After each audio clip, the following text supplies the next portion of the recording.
Millionaire disguised himself as a homeless man on Christmas Eve to give presents to homeless children. When a little homeless girl saw him, she shouted, "Daddy, I know it is you." The sun set over Beverly Hills, tinting the luxurious mansions of California's wealthiest neighborhood with golden hues. Marshall Angel Whitmore adjusted the rearview mirror of his latest imported car model as his 6-year-old daughter Esme hummed cheerfully in the back seat. The businessman smiled as he heard the child's voice singing a Christmas song, his eyes meeting hers through the mirror's reflection.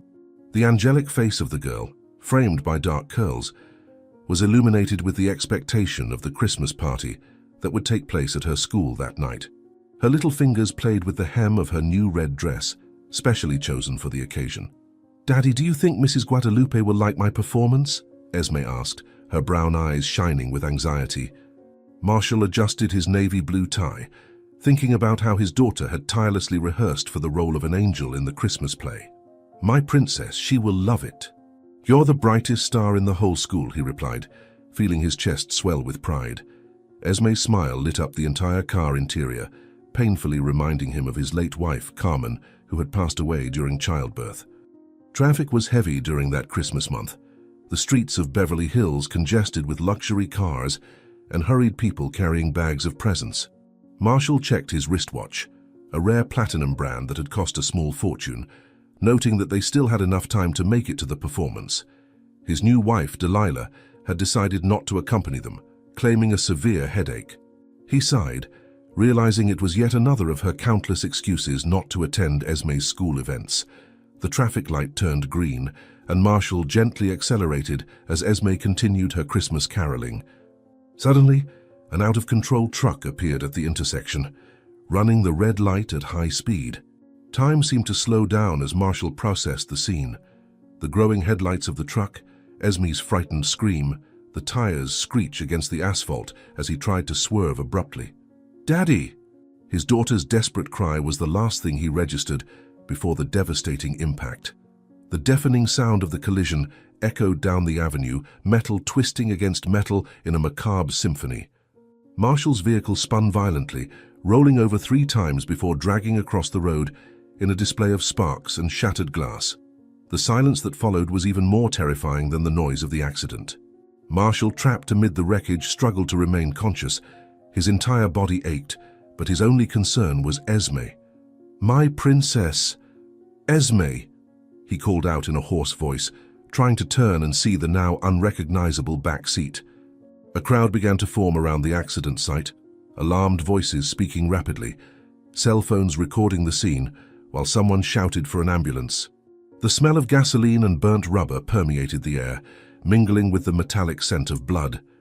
Marshall fought against the darkness that threatened to envelop him, his trembling hands attempting to release the seatbelt. "Please, my daughter.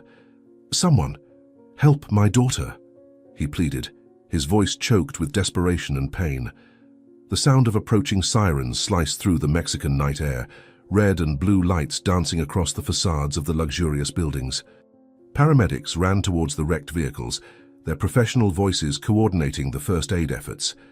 Marshall heard fragments of their conversations as if submerged. Multiple fractures, possible internal bleeding. "The girl is... We need another ambulance." "Mr. Whitmore." A female voice caught his attention as gentle yet firm hands began assessing his injuries. "Can you hear me? We're here to help. Please try not to move." Marshall wanted to scream, wanted to demand they save his daughter first, but his voice seemed stuck in his throat. Tears mingled with the blood trickling from a cut on his forehead as he struggled to keep his eyes open. The world around him began to blur, the voices growing distant, as if he were being pulled into a tunnel. His last conscious sight was of a small red ballet slipper, lost on the asphalt amidst the debris, glowing under the siren lights like a cruel reminder of the performance that would never happen. "My princess, forgive me," were his final words, before the darkness finally enveloped him completely. Chaos ensued on the prestigious Beverly Hills Avenue as rescue teams frantically worked amid the wreckage. The truck driver, visibly intoxicated, was being restrained by police officers while incoherently shouting about brake failure. The light rain that had started to fall seemed to cry for the unfolding tragedy, turning the asphalt into a black mirror, reflecting the emergency lights. Minutes later, Delilah arrived at the hospital in her red sports car, her high heels echoing through the parking lot as she ran towards the emergency room. Her made-up face displayed a concern that, to those unfamiliar with her, seemed genuine. "I'm Marshall Whitmore's wife," she announced at the reception desk, her voice trembling slightly. The staff, recognizing the name of Beverly Hills' most influential family, immediately ushered her inside. In the emergency room, doctors worked intensely to stabilize Marshall. His vital signs fluctuated as disjointed murmurs escaped his bruised lips. "Esme, my princess, the Christmas performance." Delilah remained by his side, holding his hand, her eyes attentive to every procedure, every piece of equipment, every movement of the doctors.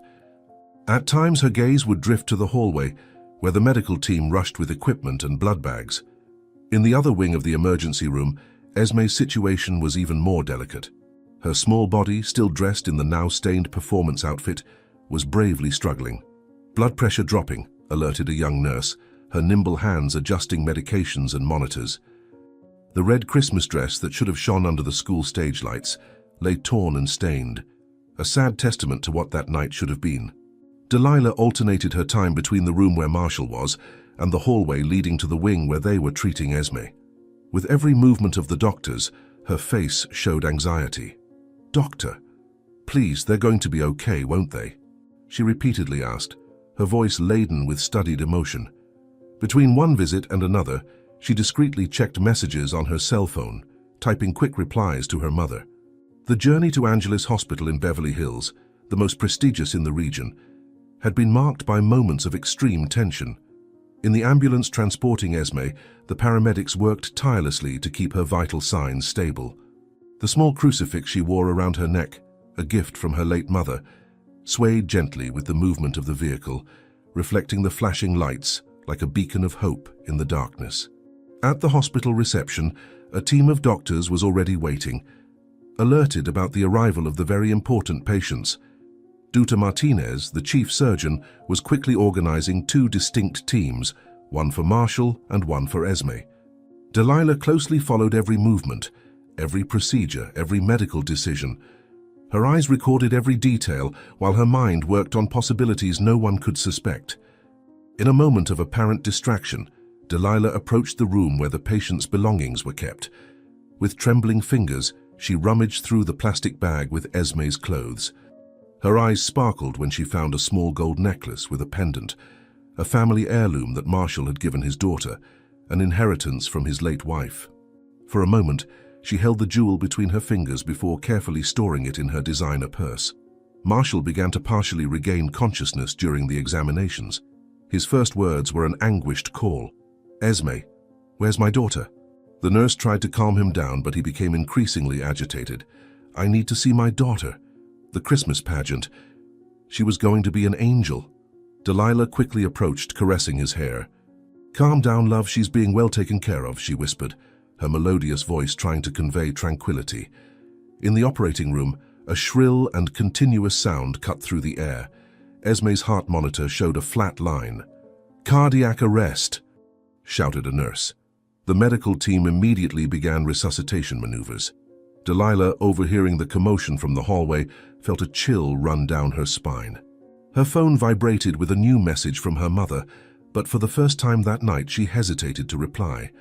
Her eyes fixed on the door of the operating room, where a little girl's fate hung by a thread. In the hospital corridor, time seemed to drag as the medical teams worked tirelessly. The sounds of the machines mingled with the hurried footsteps of the professionals, creating an anguished symphony.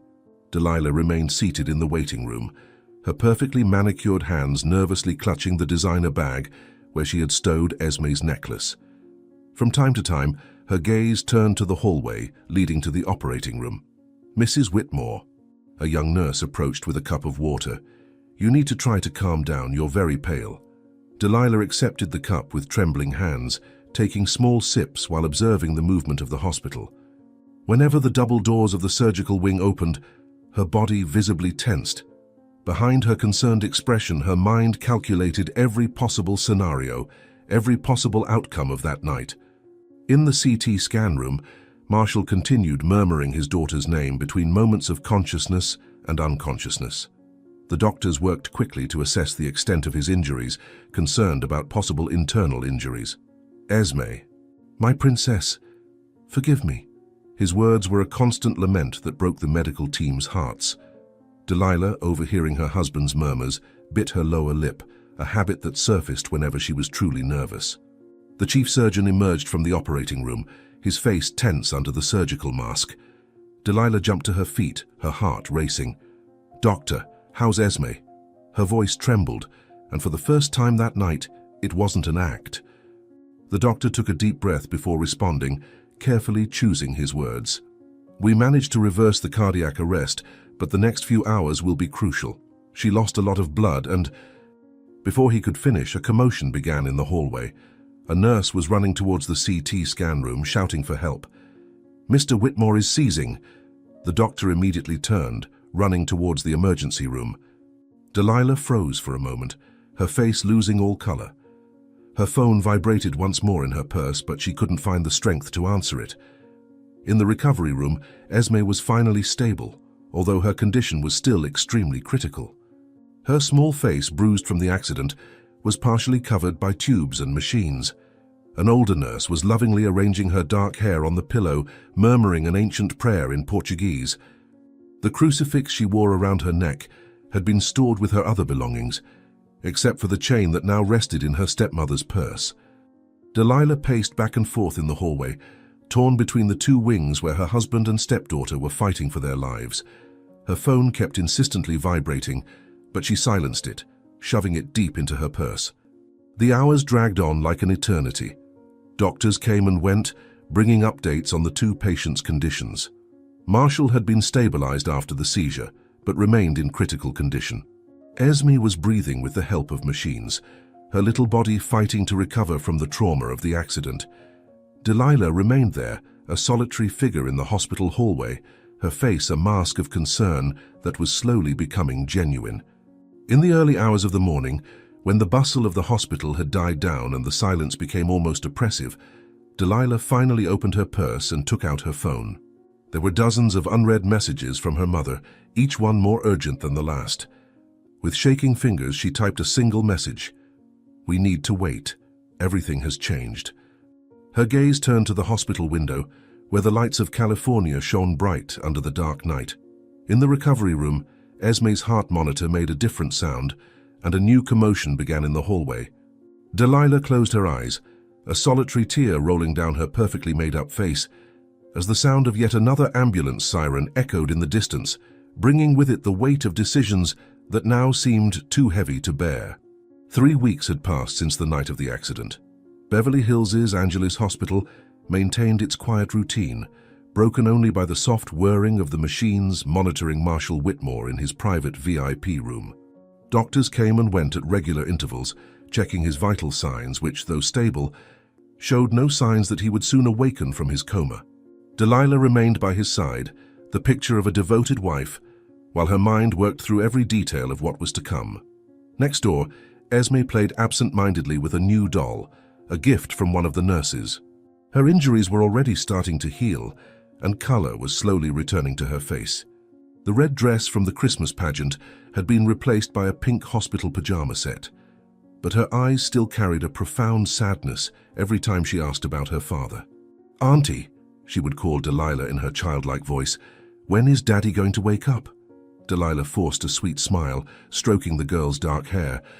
"Soon, darling. He just needs a little more rest." The medical team was impressed by Esme's rapid recovery. Her young body had responded extraordinarily well to the treatments, and the tests showed there would be no permanent effects from the accident. Dr. Martinez made his morning rounds, checking the latest results. "She's ready for discharge," he commented to Delilah, who immediately displayed a joy that didn't quite reach her eyes.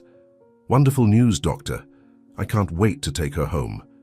Delilah methodically organized Esme's discharge paperwork, each document carefully reviewed and signed. As Marshall's wife and Esme's legal stepmother, she had full authority to assume custody of the girl while her husband remained in a coma. Nurses helped pack up Esme's belongings, bundling up the drawings she had made during her stay. most depicting her and her father in happier times. One of the older nurses couldn't help but feel a pang seeing the little girl tenderly put away each drawing. Marshall's room was silent, save for the rhythmic beeping of the monitors. Delilah sat by his bedside, holding her husband's still hand as she studied his motionless face. "Don't worry, darling," she whispered, making sure she was alone. "I'll take very good care of our little one." Her fingers idly stroked his wedding band as her phone vibrated again with messages from her mother, now more urgent and frequent. The hospital's social worker made her final routine visit, verifying that everything was in order for Esme's discharge. Delilah presented all the necessary documents: her marriage certificate to Marshall, Esme's paperwork, proof of residence at the Beverly Hills mansion. Everything perfectly organized, leaving no room for questions. "Are you sure you'll be able to take care of the little girl and your husband at the same time?" the social worker asked, concerned. Delilah smiled, her melodious voice oozing false sincerity. "Of course. Family is everything to me." Esme sat on the edge of the bed, her little legs dangling in the air as a nurse braided her hair. The girl clutched tightly to a teddy bear her father had given her on her last birthday, her eyes fixed on the door to the room where he lay. "Can we say goodbye to Daddy before we go?" she asked innocently. Delilah hesitated for a moment but agreed, knowing she needed to keep up appearances. "Of course, my love. Let's say see you soon to him." The corridor between the two rooms never seemed so long for Esme. Her small steps were hesitant, as if each meter drew her further away from her father. Delilah guided her with a hand on her shoulder, her fingers gripping lightly on the fabric of the new coat she had brought for her release from the hospital. In her other hand, she held her designer handbag, where her phone kept insistently vibrating with unread messages. The last visit to Marshall's room was brief and silent. Esme approached the bed, her little hands gently touching her father's face. "Goodbye, Daddy," she whispered, a lone tear running down her cheek. "Promise you'll wake up soon?" Delilah watched the scene with a mixture of impatience and anxiety, her eyes constantly turning to the clock on the wall. Time was passing, and there was much to be done. At the hospital reception, the medical staff bid farewell to Esme, some with tears in their eyes after weeks of caring for the little patient. Delilah arranged the final details with the administration, signing the last batch of documents. Her driver was already waiting outside with the car, Esme's suitcases carefully arranged in the trunk. The girl took one last look back, towards the floor where her father remained in a coma, unaware that this moment would mark the beginning of a journey that would change her life forever. The car left the hospital parking lot, and as soon as they turned the first corner, Delilah's demeanor changed completely. The sweet smile she had maintained at the hospital disappeared, giving way to an expression of barely contained irritation. When Esme timidly asked where they were going, Delilah rolled her eyes. "Shut up, annoying child, yeah," she replied curtly, surprising the girl with the abrupt change in treatment. "You insufferable brat," Delilah roared, her face twisted in anger. "If I hear one more peep, you'll bitterly regret it." Esme shrank into the back seat, hugging her teddy bear tighter. Tears began to flow silently down her face as she watched the familiar streets of Beverly Hills fade into the distance. The driver, a man with a serious expression, kept his eyes fixed on the road, pretending not to notice the change in atmosphere in the vehicle. When the girl sniffed softly, Delilah turned abruptly. "Swallow that crying now, you filthy little brat." Delilah grabbed Esme's arm forcefully, her eyes blazing with hatred. "If I hear one more sob, I'll throw that ridiculous bear out the window and you'll never see it again, understood?" The journey continued along increasingly unfamiliar streets, the landscape gradually changing. Delilah typed furiously on her phone, occasionally casting impatient glances at Esme through the rearview mirror. When the girl tried to ask about her father again, Delilah banged forcefully on the seat. "I told you to be quiet. Your father is in a coma and won't wake up anytime soon. Now you're under my responsibility, and things are going to be very different." The afternoon sun was beginning to set as they reached a more secluded area of the city. Esme noticed the houses were larger and farther apart, with high walls and extensive gardens. Her stomach growled with hunger. They hadn't stopped for lunch. "Are you hungry?" asked Delilah with false sweetness, her tone dripping with sarcasm. "You're starving, little princess." Delilah laughed cruelly, her eyes shining with satisfaction. "Well, you better get used to it. In my house, A spoiled little rat like you is going to learn the hard way that life isn't the bed of roses your daddy gave you. The change in Delilah's behavior was frightening. The mask of the caring stepmother had fallen completely, revealing a cold and impatient woman. When Esme dropped her teddy bear on the car floor, Delilah grabbed it violently. "What a ridiculous thing!" she exclaimed, carelessly throwing the toy back. "It's high time you stopped with these childish antics." The car made a tight turn, entering a private street lined with ancient trees. Esme could see an imposing mansion at the end of the path, its grey walls looking even darker in the twilight. Delilah put her phone away in her purse, adjusting her hair and makeup. "Now listen closely," she said, her tone as sharp as ice. "When we arrive, you will behave. No crying, no questions about your father, no tantrums." The driver parked in front of the mansion, and Delilah grabbed Esme's arm tightly before they got out of the car. "If you make a peep about how the trip here was, you'll bitterly regret it." The veiled threat in her voice made the girl tremble. "And remember, I'm your legal guardian now. No one will believe a little girl over the word of a respectable adult. And if you open your mouth, I'll make sure your daddy never wakes up."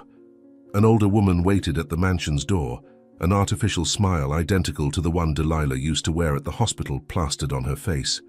Esme watched in terror as her stepmother instantly reassumed her mask of docility when leaving the car. "Mother!" Delilah exclaimed, embracing the older woman. "I've brought our little guest." The look they exchanged sent a chill of fear down Esme's spine. The night at Agnes's mansion was long and frightening for Esme. The vast, cold room, so different from her cozy bedroom at her father's house, seemed to swallow her in its vastness. The old bed, with its hard mattress and coarse sheets, offered no comfort. Without her teddy bear to hug, the girl spent hours curled up, watching the shadows dance on the walls until finally falling asleep from exhaustion. The awakening was brutal. Agnes flung the door open with a bang at 6 in the morning, throwing open the heavy curtains. "Time to get up. I won't accept laziness in this house." Still groggy and disoriented, Esme barely had time to sit up before Agnes snatched her covers away. "Put this on," she ordered, tossing a plain, unflattering dress onto the bed. "And wash that face. I don't want to see any more tears." Breakfast was served in the kitchen, not the elegant dining room from the night before. A bowl of unsweetened porridge and a glass of warm milk awaited Esme. Agnes watched with hawk-like eyes as the girl tried to swallow the flavorless food. "Eat it all," she ordered when Esme pushed the half-empty bowl away. "I won't tolerate waste. Your father may have spoiled you, but things are different here." Delilah had already left early for the hospital, maintaining her facade of devoted wife. Agnes led Esme to a small room in the back of the house, adjacent to the kitchen. "This is where you'll spend your mornings," she declared, pointing to a pile of clothes to iron. "Every little princess needs to learn the value of work." The room was stuffy, with only a narrow, high window, and smelled of mold and cleaning products. The hours dragged on as Agnes forced Esme to fold towels and napkins. Her small hands, accustomed only to holding crayons and toys, soon became red and sore. When the girl dropped a pile of napkins, Agnes scolded her harshly. "Clumsy? Is this how you repay our kindness in taking you in?" The words were as sharp as knives, making Esme shrink further. Lunch was no better than breakfast, a bowl of thin soup and hard bread. Agnes ate in silence at the head of the table, occasionally casting critical glances at Esme. "After lunch," she announced with a smile that didn't reach her eyes, "you'll learn how to clean the bathrooms. A young lady needs to keep occupied, doesn't she?" The afternoon dragged on in a succession of humiliating household chores. Esme's small hands trembled as she tried to handle cleaning products too heavy for her age. Agnes supervised every move, criticizing and pointing out flaws constantly. "More elbow grease on that brush, and I don't want to hear any complaining. Spoiled children need to learn their place." When night finally fell, Esme could barely stand from exhaustion. Dinner was a repeat of breakfast, flavorless food and sharp orders. Agnes led her back to the cold room, locking the door behind Esme. "Tomorrow we start all over again," she said through the closed door, her heels echoing down the hallway as she walked away.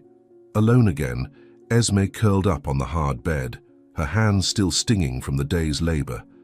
In the oppressive silence of the room, she thought of her father, the hospital, and her previous life that felt more and more distant.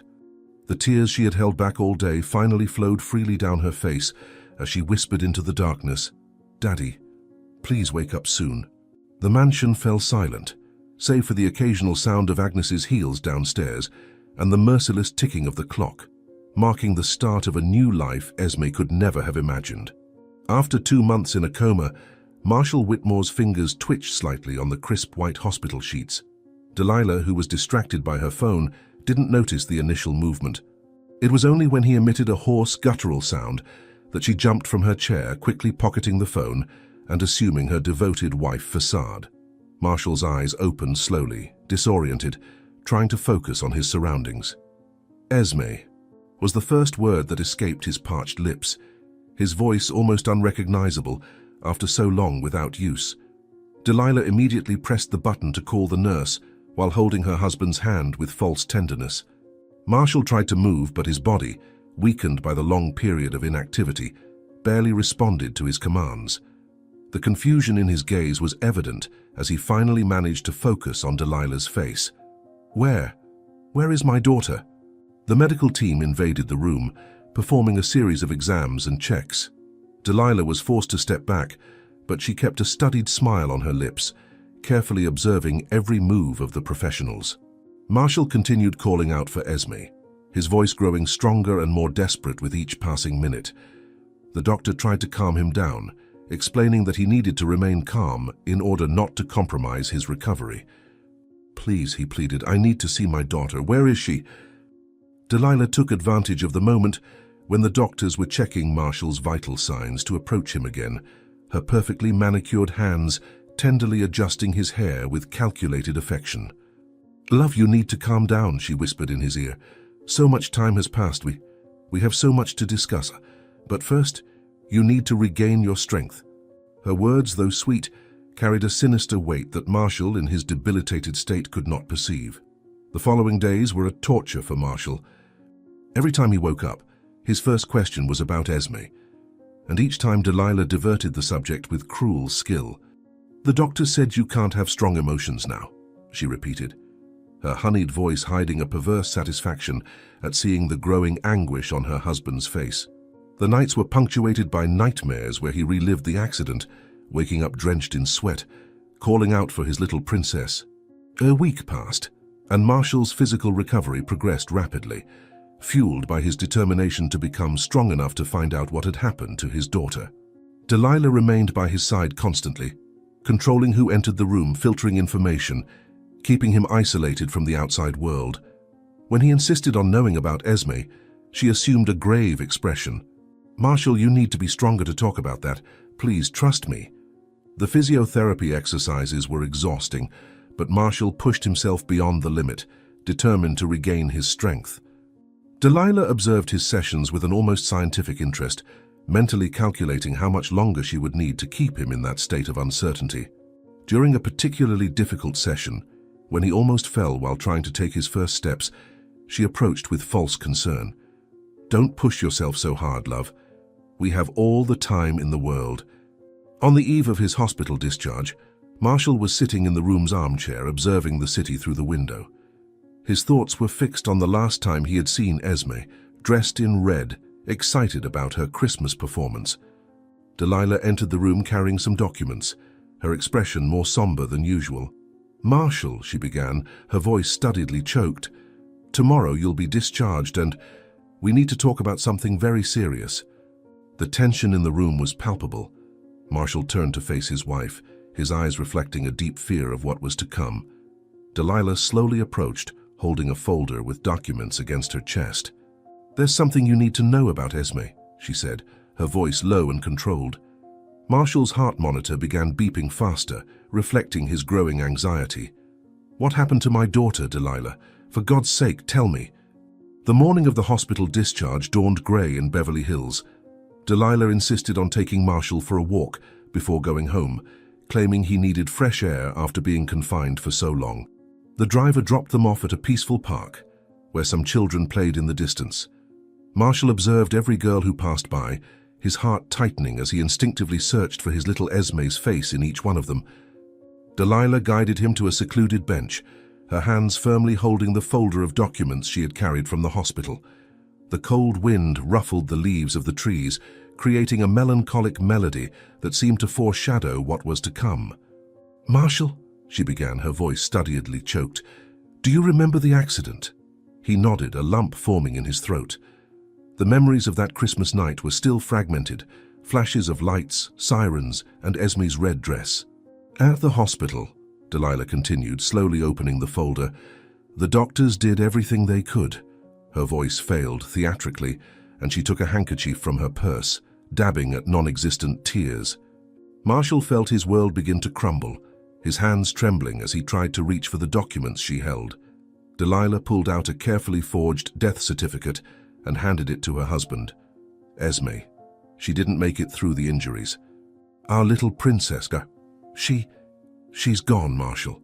The scream that escaped Marshall's throat was something primal, a mixture of pain and denial that made the distant children stop playing. His hands crumpled the document as he shook his head frantically. No, you're lying. My daughter can't. She can't." Delilah embraced him, hiding her face so he wouldn't see the gleam of satisfaction in her eyes. "I'm so sorry, my love. I tried to prepare you, tried to wait for the right moment." "Where is she?" Marshall asked between sobs, his voice broken by pain. Delilah was already prepared for this question. "Come with me," she said softly, helping him up from the bench. The driver was waiting for them, and within minutes they were on their way to the city's most exclusive cemetery. Throughout the journey, Marshall held the death certificate against his chest, as if that piece of paper was the last connection to his daughter. The cemetery was an elegant place, with imposing mausoleums and well-tended gardens. Delilah guided Marshall among the gravestones until they stopped before a particularly new one. Esme's name was engraved on the cold marble, along with the dates that marked her short life. Marshall fell to his knees before the fake headstone, his tears wetting the freshly cut grass. Delilah remained standing behind him, a hand on his shoulder, perfectly playing the role of consoling widow. "Why didn't you tell me sooner?" he asked through sobs. Delilah knelt beside him, her voice measured and rehearsed. "The doctors said you wouldn't be able to handle the news right after waking from the coma. Your heart was too weak." She paused dramatically, pulling more documents from the folder. "Here are all the medical reports, the death certificate, the funeral papers. I took care of everything while you were unconscious." Marshall could barely read the papers through his tears, but each document seemed to confirm his worst nightmare. Delilah had meticulously planned everything. Each forged paper told the story of a tragedy that never happened. "My little princess," he murmured, running his fingers over the engraved letters on the headstone. "Forgive me for not protecting you." Delilah watched the scene with a perfectly studied expression of sadness, while inwardly savoring every moment of her husband's anguish. The cold wind of the cemetery ruffled the artificial flowers that Delilah had strategically placed on the fake grave. Marshall remained there, shattered, reliving every precious moment he had shared with his daughter. Delilah discreetly checked her watch. There was one final act to her cruel performance.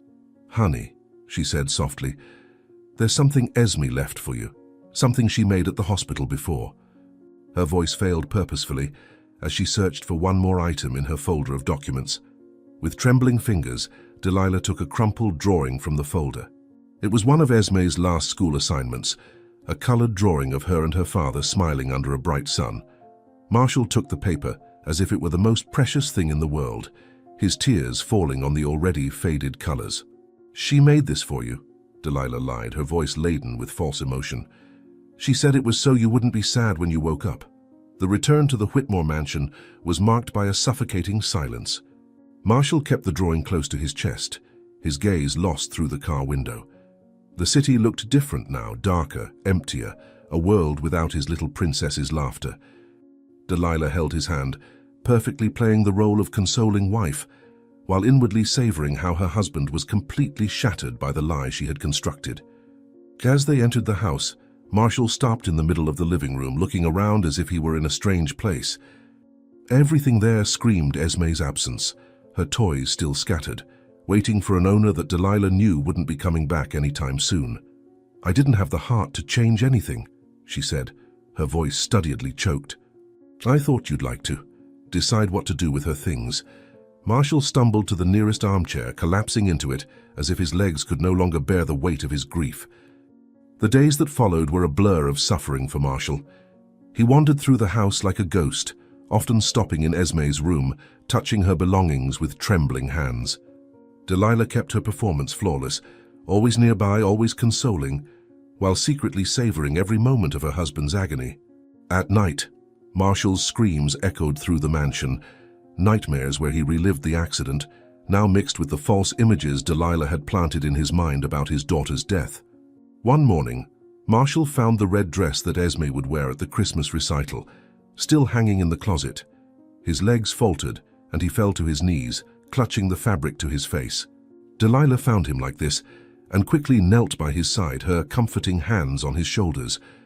Maybe it's better to donate her things, she suggested with feigned delicacy. Other children could. She didn't finish the sentence, interrupted by Marshall's devastating sob. The office, once his refuge of power and control, now seemed like a prison to Marshall. Piles of important documents accumulated untouched. Nothing else seemed to matter anymore. Delilah took care of everything, assuming more and more control over her husband's business and personal life as he sank deeper into his depression. "You need to rest," she insisted with false concern. "I'll take care of everything." At night, alone in the library, Marshall held the necklace he had given Esme, the only piece that Delilah allowed him to keep. His hands trembled as he touched the small pendant, remembering his daughter's smile when she received it as a gift. Outside the room, Delilah watched through the crack in the door, an almost imperceptible smile playing on her lips as she typed a message on her cell phone. "For now, everything is going as planned, Mum." He believed it all. The days turned into weeks, and Marshall remained immersed in his grief, becoming more and more dependent on Delilah for everything. She managed his medication, controlled his visits, filtered his calls, all under the pretext of protecting him in his moment of fragility. In his pain, he didn't realize how he was being manipulated, how every decision of his now went through Delilah's scrutiny, who wove her web ever tighter around him. In the silent mansion, Esme's laughter was only memories echoing in Marshall's nightmares. Meanwhile, somewhere not too far away, a little girl cried alone in a dark room, calling for a father who believed he had lost her forever.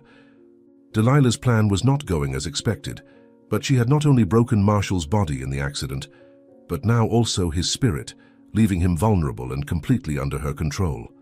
The sun had already set when Delilah arrived at the isolated mansion where her mother kept Esme.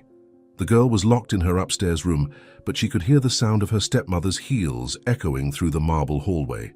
Agnes greeted her daughter in the living room, where a bottle of red wine was already open on the coffee table. The two women settled into the luxurious sofas, their tense expressions revealing that the conversation would be serious. "The original plan is completely ruined," Delilah began, pouring herself a generous glass. "Marshall believed her death, fell like a sitting duck for our story. Now we can't just show up asking for a ransom for a girl he thinks is dead." Agnes drummed her red nails on the arm of the sofa, her face contorted in an expression of displeasure. Esme, who had discovered she could hear the conversation from the living room through an old ventilation pipe, held her breath so as not to miss a single word. Agnes got up, walking to the window overlooking the dark garden. "All our planning, all the work we did to get this marriage, and now we have a useless brat in our hands and no way to get the money we wanted." Delilah gave a bitter laugh, her eyes shining with a cruelty that would make anyone shudder. "He's completely destroyed, Mother. He doesn't eat, he doesn't sleep, he can barely work. In a few weeks I can convince him to give me full power of attorney over the business." Esme, in her dark room, clutched her pillow tightly to her chest, trying to contain her sobs so she could keep listening. The room, which was already frightening during the day, now seemed even more threatening as she began to understand the real danger she was in. Downstairs, the two women continued their sinister conversation, their voices rising occasionally when they disagreed on some detail of their wicked plans. "And what are we going to do with the girl?" Agnes asked, her voice loaded with contempt.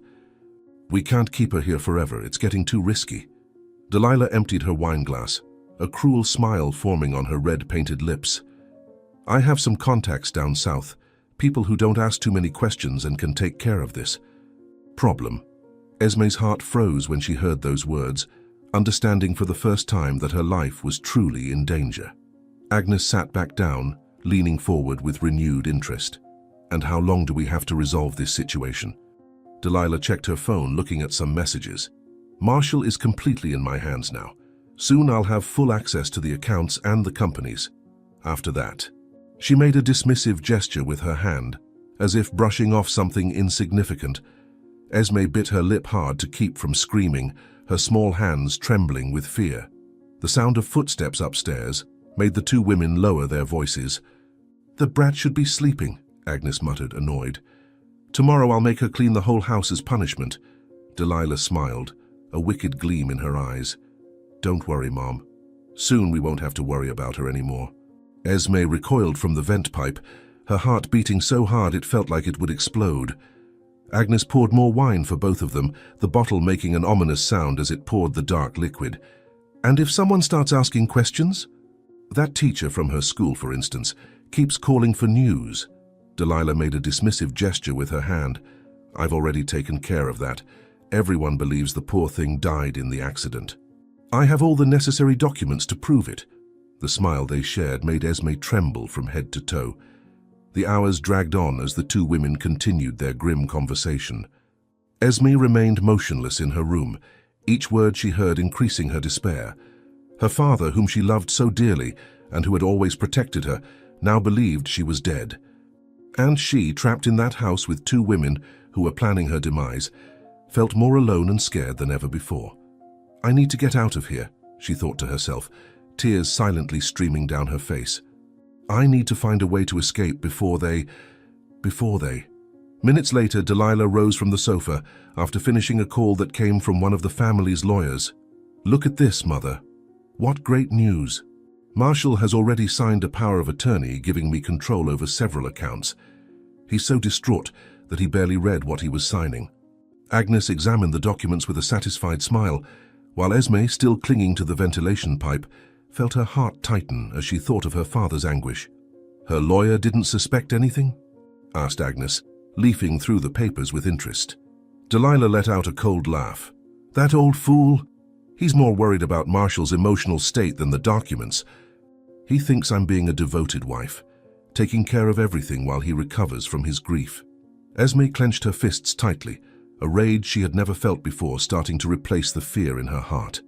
Agnes poured herself more wine, her eyes gleaming with greed. "And how long until we have access to everything?" Delilah consulted some papers, doing mental calculations. 2 weeks at most.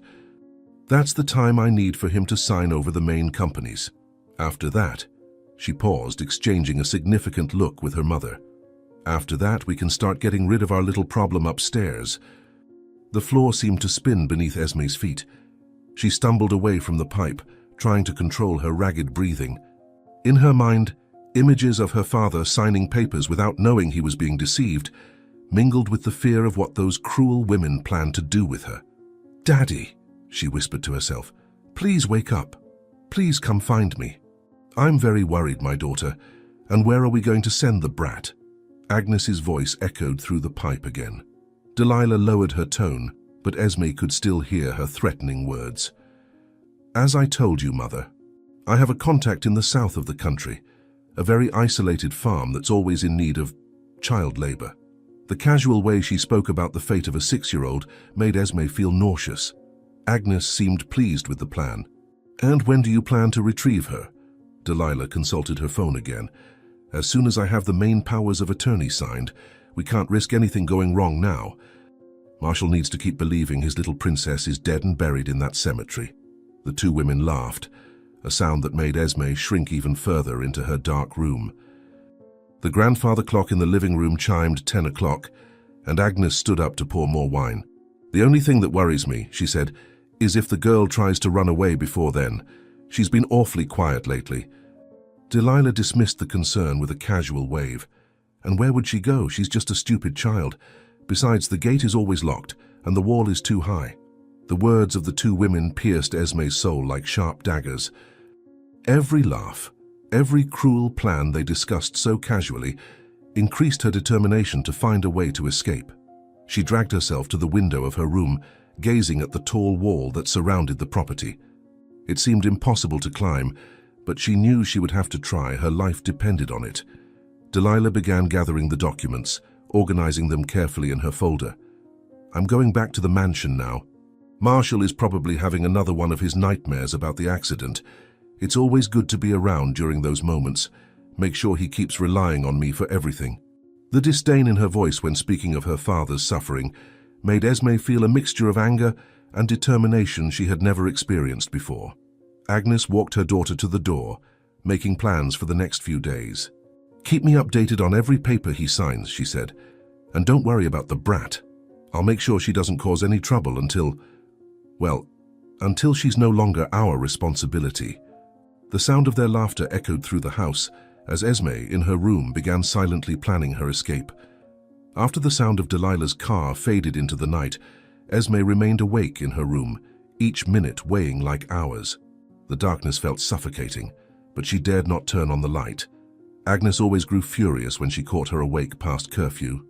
Lying on her hard bed, the girl tried to control the tremors in her hands as she mentally went over everything she had overheard. The idea of being sent to a remote farm where she would be forced to work made her small body tremble with fear. Through the barred window, the moon partially illuminated the room, casting dancing shadows on the walls. Esme stared at the tall garden wall, trying to memorize every detail she could see. During the day, when Agnes forced her to do heavy labor in the garden, she had noticed an old tree near the wall. Its branches were thick and looked strong enough to support the weight of a small child. "Could I make it?" she thought, her heart racing at the mere idea of the height. The sound of Agnes's footsteps downstairs made Esme shrink further under the thin covers. She could hear the older woman talking on the phone, probably to Delilah, planning more details of their cruel scheme. The muffled voice reached her room. "Yes, she's locked in. No, there's no way she can escape. In 2 weeks it will all be settled." Each word increased the girl's desperation as she bit her lip to keep from crying.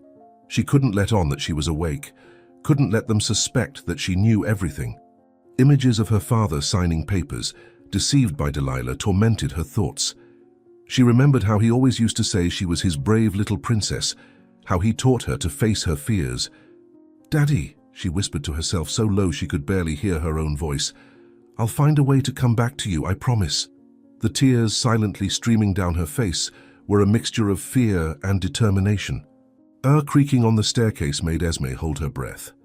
Agnes was climbing up to her room, her heavy footsteps echoing through the old house. The girl squeezed her eyes shut, pretending to sleep, as she heard the key turning in the lock. The door opened for a moment. Agnes always did this final check before retiring. Satisfied to see the prisoner apparently asleep, the woman closed the door again, the sound of the turning key sounding like a sentence for Esme. When Agnes's footsteps finally faded away, Esme opened her eyes again, her mind working frantically. During the day, she had noticed that one of the floorboards near the window was loose. There she began to store small things that could be useful: a piece of stale bread from dinner, an old shoelace she found in the garden, a few coins she had managed to take from Agnes's coat pocket when doing laundry. It wasn't much, but it was all she had. The clock downstairs marked the hours with a muffled sound, reminding Esme that her time was running out. 2 weeks, they had said. In 2 weeks, people would come to take her to that distant farm. The thought made her stomach churn with fear. She needed to find a way to escape before then, but how? The wall was so high, the window bars so firm, Agnes's vigilance so constant. A car passed on the distant street, its headlights creating strange patterns on the ceiling. Esme followed the lights with her eyes, imagining where that car might be going, dreaming of the freedom she had lost. She thought of her school, her friends, the Christmas play that never happened. More than anything, she thought of her father, alone in that huge mansion, suffering from the belief that she was dead. Sleep finally began to overtake Esme, but even as she drifted off, her mind kept working. The tree in the garden, the loose floorboard, the moments when Agnes was distracted by her soap operas. Each detail was a piece of a puzzle she needed to solve, and she needed to solve it quickly. Her life depended on it. Her last conscious thought was a silent promise to herself. "I'll be brave, Daddy. I'll find a way back to you no matter what." The opportunity Esme had been waiting for finally came on a Sunday night, when Agnes fell asleep earlier than usual after taking her sleeping pills. The girl waited, counting the minutes in absolute silence until she heard the woman's snores echoing down the hallway. With trembling hands, she removed the loose floorboard and took her few belongings: the stale bread, the coins, and the shoelace she had been saving. Her heart was pounding so hard she feared Agnes might hear it, even in her sleep. Using the old shoelace, Esme tied one end to the window bar and the other around her slender waist.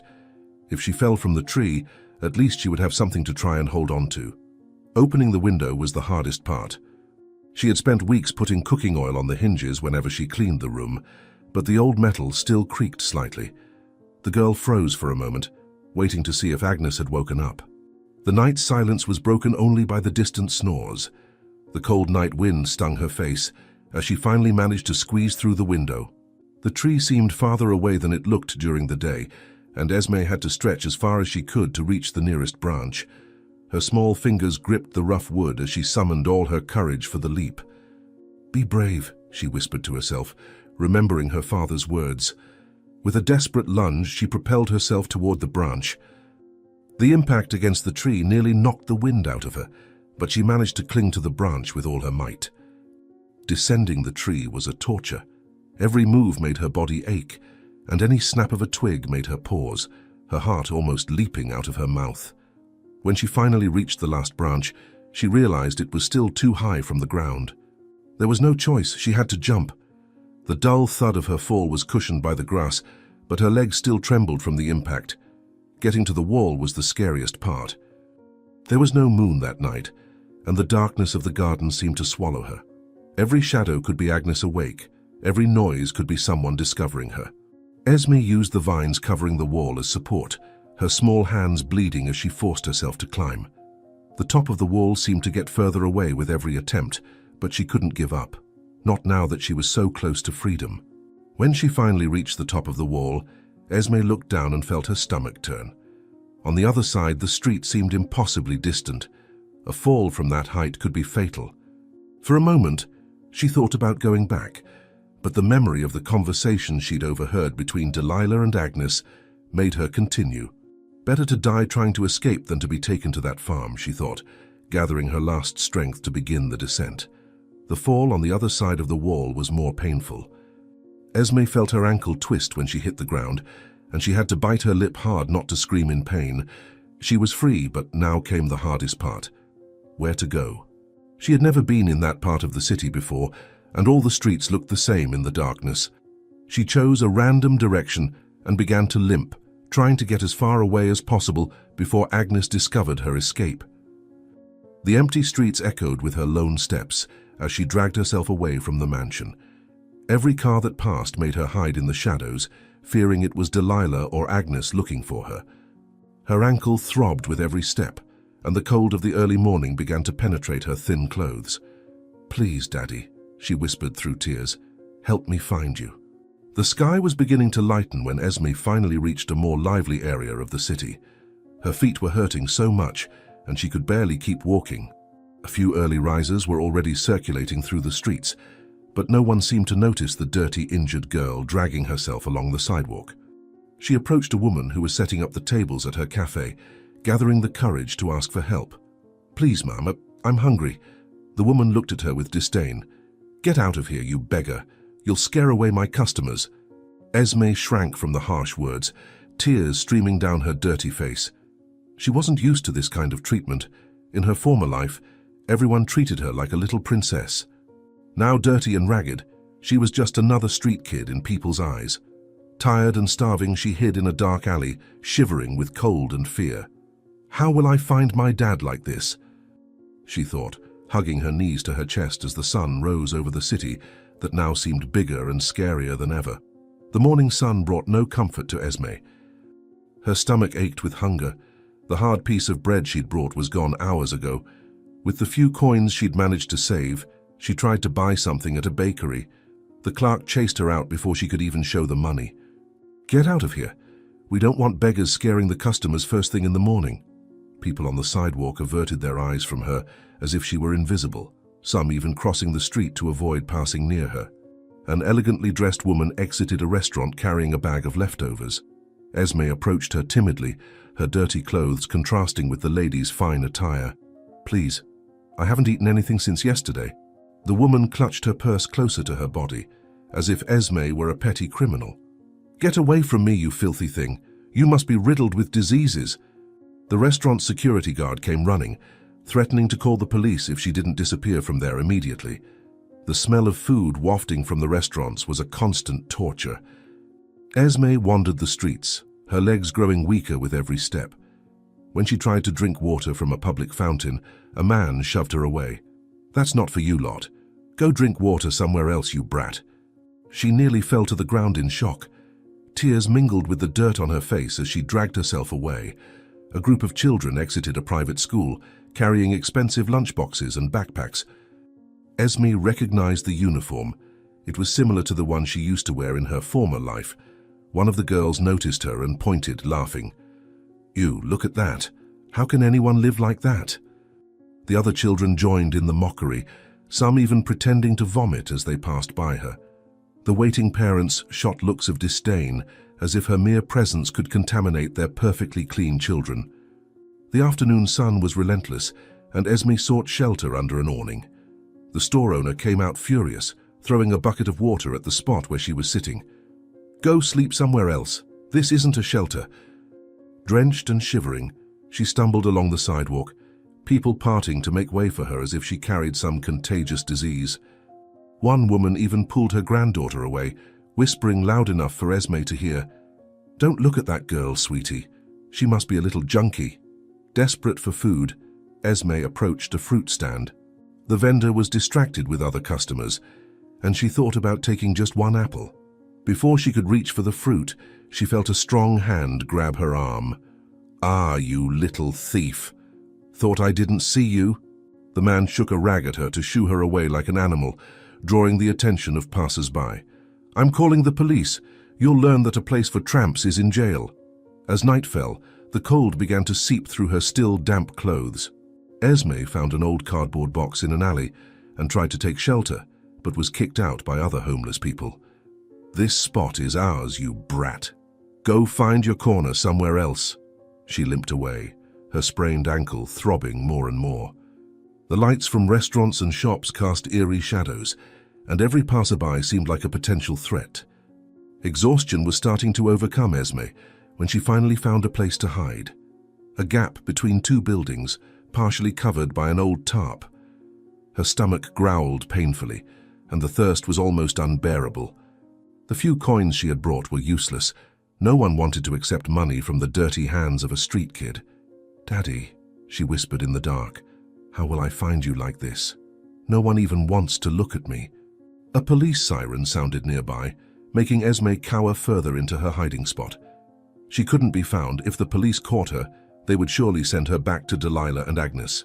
The night seemed even colder than the previous one, and the sounds of the big city were frightening for a girl accustomed to the silence of luxurious mansions. Every shadow could be a danger.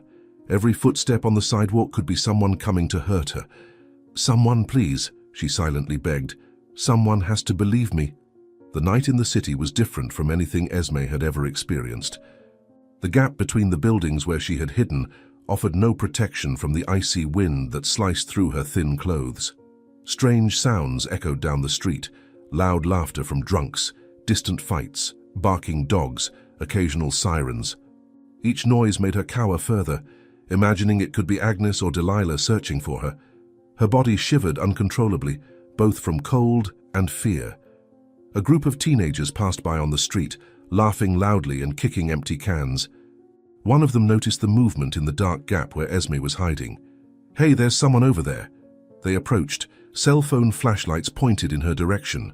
The girl tried to hide further, but there was nowhere to run. "Look, it's just some dirty brat," one of them laughed. Another picked up an empty bottle and threw it at her. "Get out of here, you filthy thing. This neighborhood ain't no place for beggars." The glass shattered near her, some shards cutting her already bruised arms. The hunger was a constant ache in her stomach, but worse than that was the thirst. Her lips were cracked and her throat burned. A light drizzle began to fall, and Esme stretched out her small, dirty hands, trying to catch some drops to drink. The cardboard she was using for shelter soon became soaked, leaving her even colder and more miserable. How I wish I was home, she thought, remembering her warm, cozy room, her father's embraces. Even Agnes's hard bed seemed like a luxury now. A stray dog approached, sniffing the scent of tears and despair. Esme tensed up at first, but the animal seemed just as lost as her. Shyly, she reached out to pet it, desperate for any kind of comfort. The dog came closer, its wet fur brushing against her legs. For a moment, she felt a little less alone. But then heavy footsteps approached, and the animal fled in fright, leaving her in her utter solitude once more. The early morning hours dragged on, each minute feeling like an eternity. Esme fought against sleep. Dozing off would mean becoming vulnerable, and she couldn't afford that luxury. But her eyes were heavy, her head pounding with hunger and fatigue. In her near-unconscious moments, she dreamed of her father. She saw him crying in his empty mansion, deceived by Delilah, believing his little princess was dead. "Daddy," she mumbled between sobs, "I'm alive. Why doesn't anyone believe me?" A luxury car drove slowly down the street, and for one terrifying moment, Esme thought it might be Delilah's car. She curled up so tightly her ribs ached, holding her breath until the vehicle disappeared around the corner. Her heart was pounding so hard it felt like it would explode. Every minute, the fear of being found by her tormentors battled with the fear of never being found by anyone who cared about her. The early morning chill was merciless, seeping into her very bones. Her wet clothes clung to her small, battered body, and she couldn't stop shivering. A drunken man stumbled past, nearly tripping over her. "Get out of the way, you pest!" he yelled, kicking the cardboard that was her only shelter. Esme dragged herself deeper into the gap, her heart racing with fear. People who had once treated her like a princess now saw her as less than a stray animal. The first rays of sunlight found Esme in a pitiful state. Her hair, once always well-groomed, was matted and filthy. Her clothes, torn and muddy, barely protected her from the cold. Her feet, inside the soaked shoes, were covered in blisters. But worse than any physical discomfort was the pain in her heart. The pain of knowing her father was suffering, believing a lie, while she wandered the streets, invisible to the world. The city was waking up for another day. Hurried people rushed along the sidewalks, some talking on their expensive cell phones, others carrying coffee in disposable cups that cost more than all the coins Esme had managed to collect. No one looked towards the dark gap, where a 6-year-old girl was battling sleep and hunger. It was as if she had ceased to exist the moment she became a beggar. The noise of a nearby garbage truck made Esme awaken from her torpor. People were starting to open their shops, and she knew she needed to get out of there before being expelled again. But where to go? How to survive another day on these cruel streets? How to find her father when everyone treated her as if she were invisible? Dragging herself out of her hiding place, she looked up at the morning sky, a last tear running down her dirty face. "I need to be strong," she whispered to herself. "I need to survive until I find my father. He has to know I'm alive." Agnes woke up later than usual that morning, her head heavy from the sleeping pills from the night before. The silence in the house immediately disturbed her. She would normally already hear Esme doing her morning chores. She went upstairs stomping, ready to punish the girl for her laziness. "You lazy pest, it's way past time to—" The words died in her throat when she opened the bedroom door and found the bed empty. The room was in complete disarray.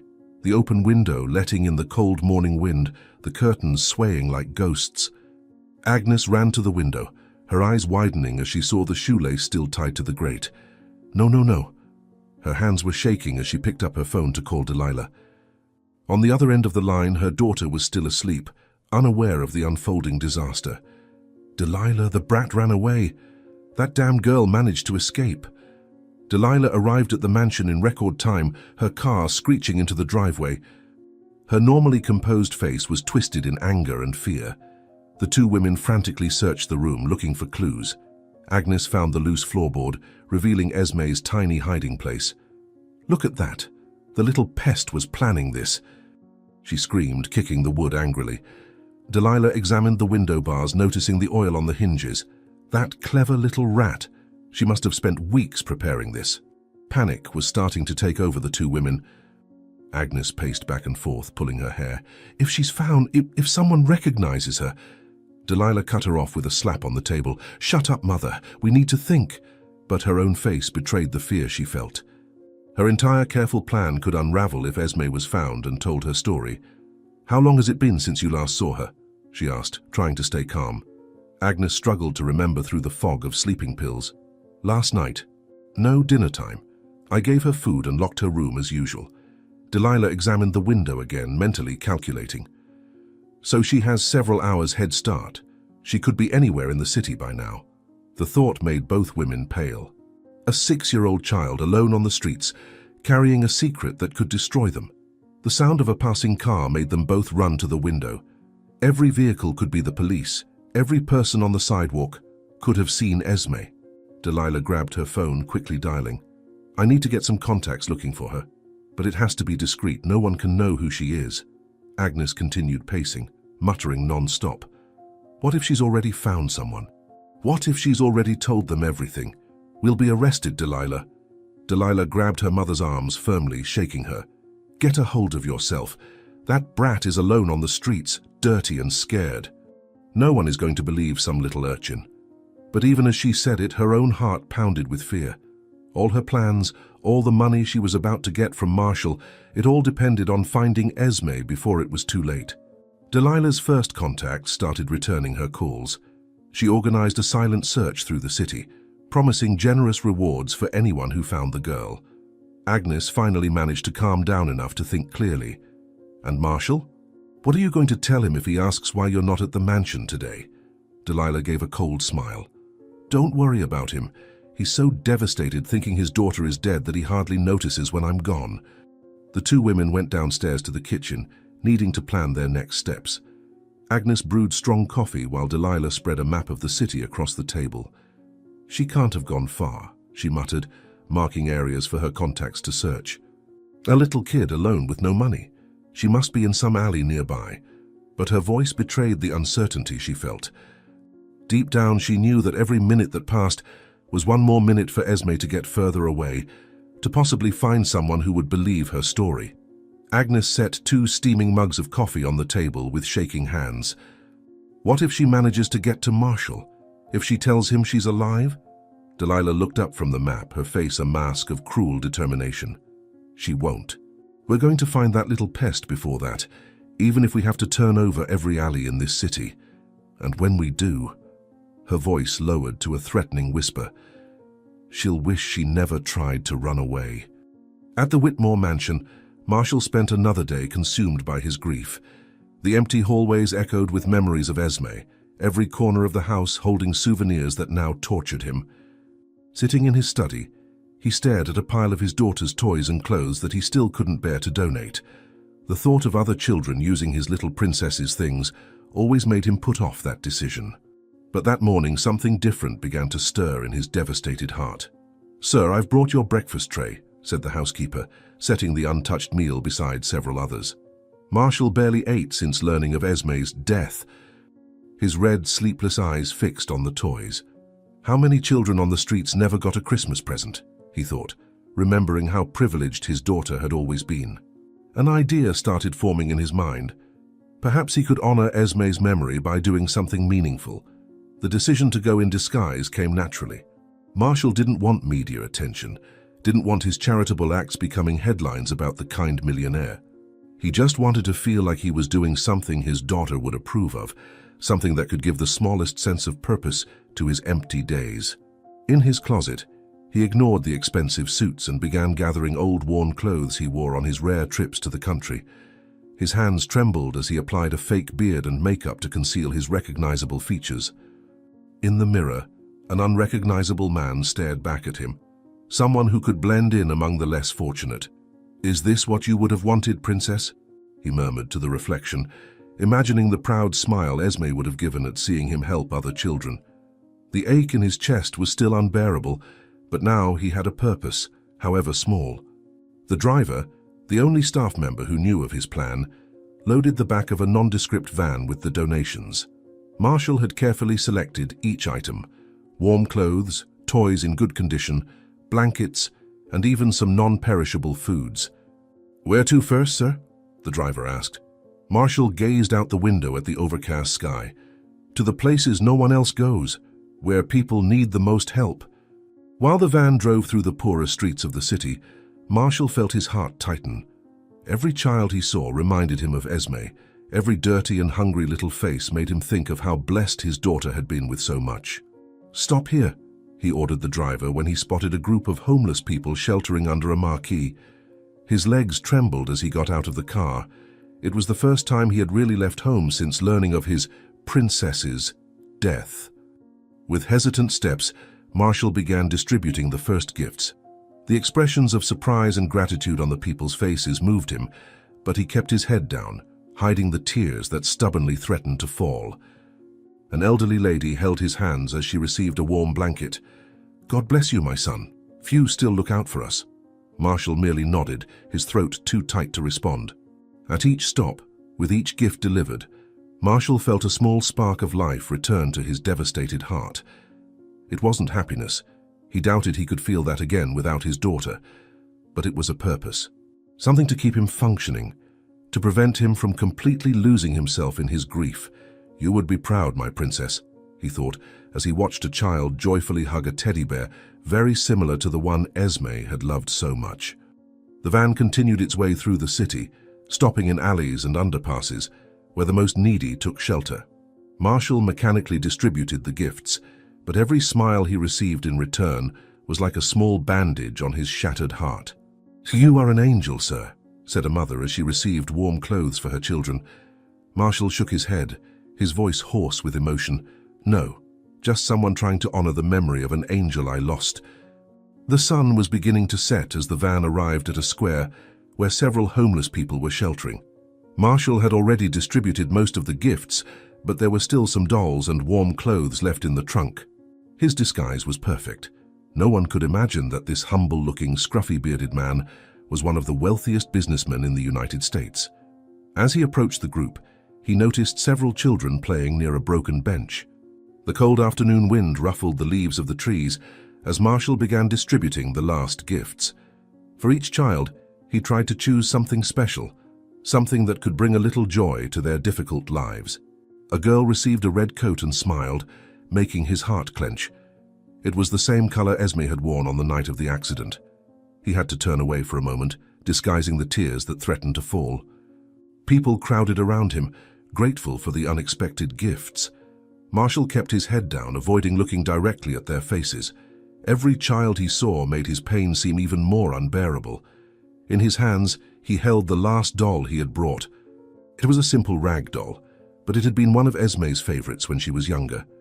He had hesitated a lot before including it in the donations. It was then that he noticed a small, huddled figure near a tree, a little apart from the others. The girl was dirty, and her dark hair was tangled, but something about her solitary posture deeply moved him. Marshall approached slowly, holding the doll carefully.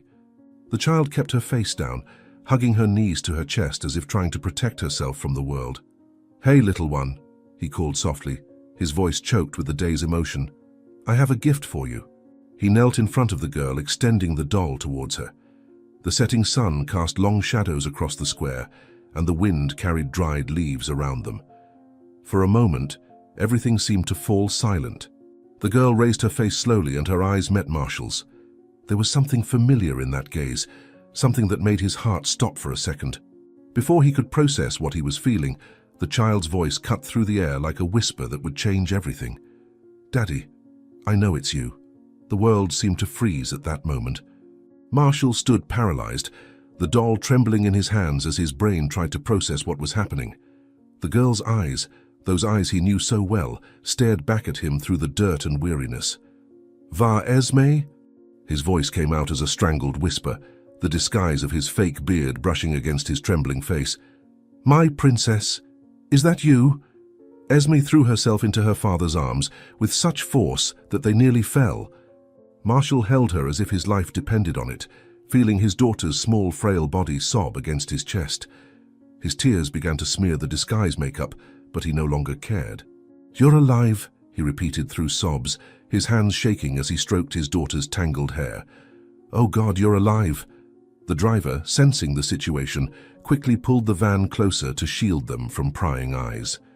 Marshall picked Esme up, feeling how light and fragile she was, and carried her into the vehicle. His legs could barely support him as he walked, the reality of the moment hitting him in successive waves of shock and joy. "Daddy," Esme kept repeating, her little hands clinging tightly to his tattered shirt as if afraid he might disappear. Inside the van, Marshall was finally able to get a good look at his daughter. His heart broke at the sight of the bruises, the dirty and torn clothes, the wounded feet in worn-out shoes. "What did they do to you, my princess?" he asked, his voice thick with emotion and rising anger. Esme trembled in his arms, both from emotion and exhaustion. The driver turned on the heater and handed her a water bottle, which the girl drank greedily. "Delilah." Esme began to speak, but her voice faltered. Marshall held her tighter, feeling her little heart racing. Memories of the past few months began fitting together in his mind, like pieces of a macabre puzzle. The accident, the coma, the supposed funeral, the devastating grief he had felt, believing his princess was dead. "Tell me everything, my love," he whispered, wiping the tears from his daughter's dirty little face. "Daddy's here now. No one's going to hurt you anymore." Esme began recounting her story through sobs. The captivity at Agnes's house, the mistreatment, the desperate escape, the days on the streets. With each word, Marshall felt his heart clench tighter, a mix of guilt for not realizing the diabolical plan and growing rage at everything his little one had suffered. They made you believe I had died," Esme said, her small voice laden with sadness. "I heard them saying they wanted your money, Dad." The driver drove aimlessly around the city, keeping a distance from crowded areas while father and daughter reunited. Marshall removed the fake beard and wiped his face, revealing himself fully to Esme. Tears continued streaming as he examined every bruise, every mark his princess carried. "I'm sorry, my love," his voice cracked with emotion. "I'm so sorry for not protecting you, for believing that." A cell phone began ringing, interrupting the moment. Marshall looked at the screen and his blood ran cold. It was Delilah. Esme shrank at the sound of the ringtone, clinging even tighter to her father. "It's her, Dad," she whispered fearfully. "She's looking for me. Her and Agnes are searching the whole city for me." Marshall looked at his daughter, then at the phone that kept ringing. His face transformed into a mask of fierce determination. "Don't worry, my princess.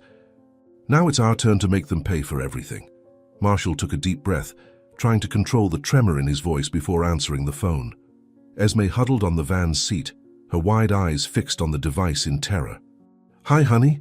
Delilah's saccharine voice came from the other end. "I stopped by home and couldn't find you. I got worried." Marshall gripped the steering wheel so hard his knuckles turned white, forcing himself to keep his voice calm. "I needed to get out for some air, clear my head. But you haven't left the house in weeks," Delilah went on, a note of barely concealed anxiety in her voice. "Is everything okay?" Marshall looked at Esme, who was trembling slightly by his side, and felt a wave of hatred so intense that for a moment it was hard to breathe. "I'm really missing her today," he managed to say, his voice choked, but not for the reason Delilah thought. "I needed to move around a little." Delilah took the cue to play her role as the devoted wife. "Oh, honey, I understand. It must be so hard." Her falsely sweet voice made Marshall's stomach churn. Esme inched closer to her father, seeking protection at the sound of her stepmother's voice. Marshall pulled her into a one-armed embrace, feeling his daughter's small body tremble. "Yes, it's hard," he replied curtly, every word an effort not to scream all the truths he now knew. "Do you want me to come find you?"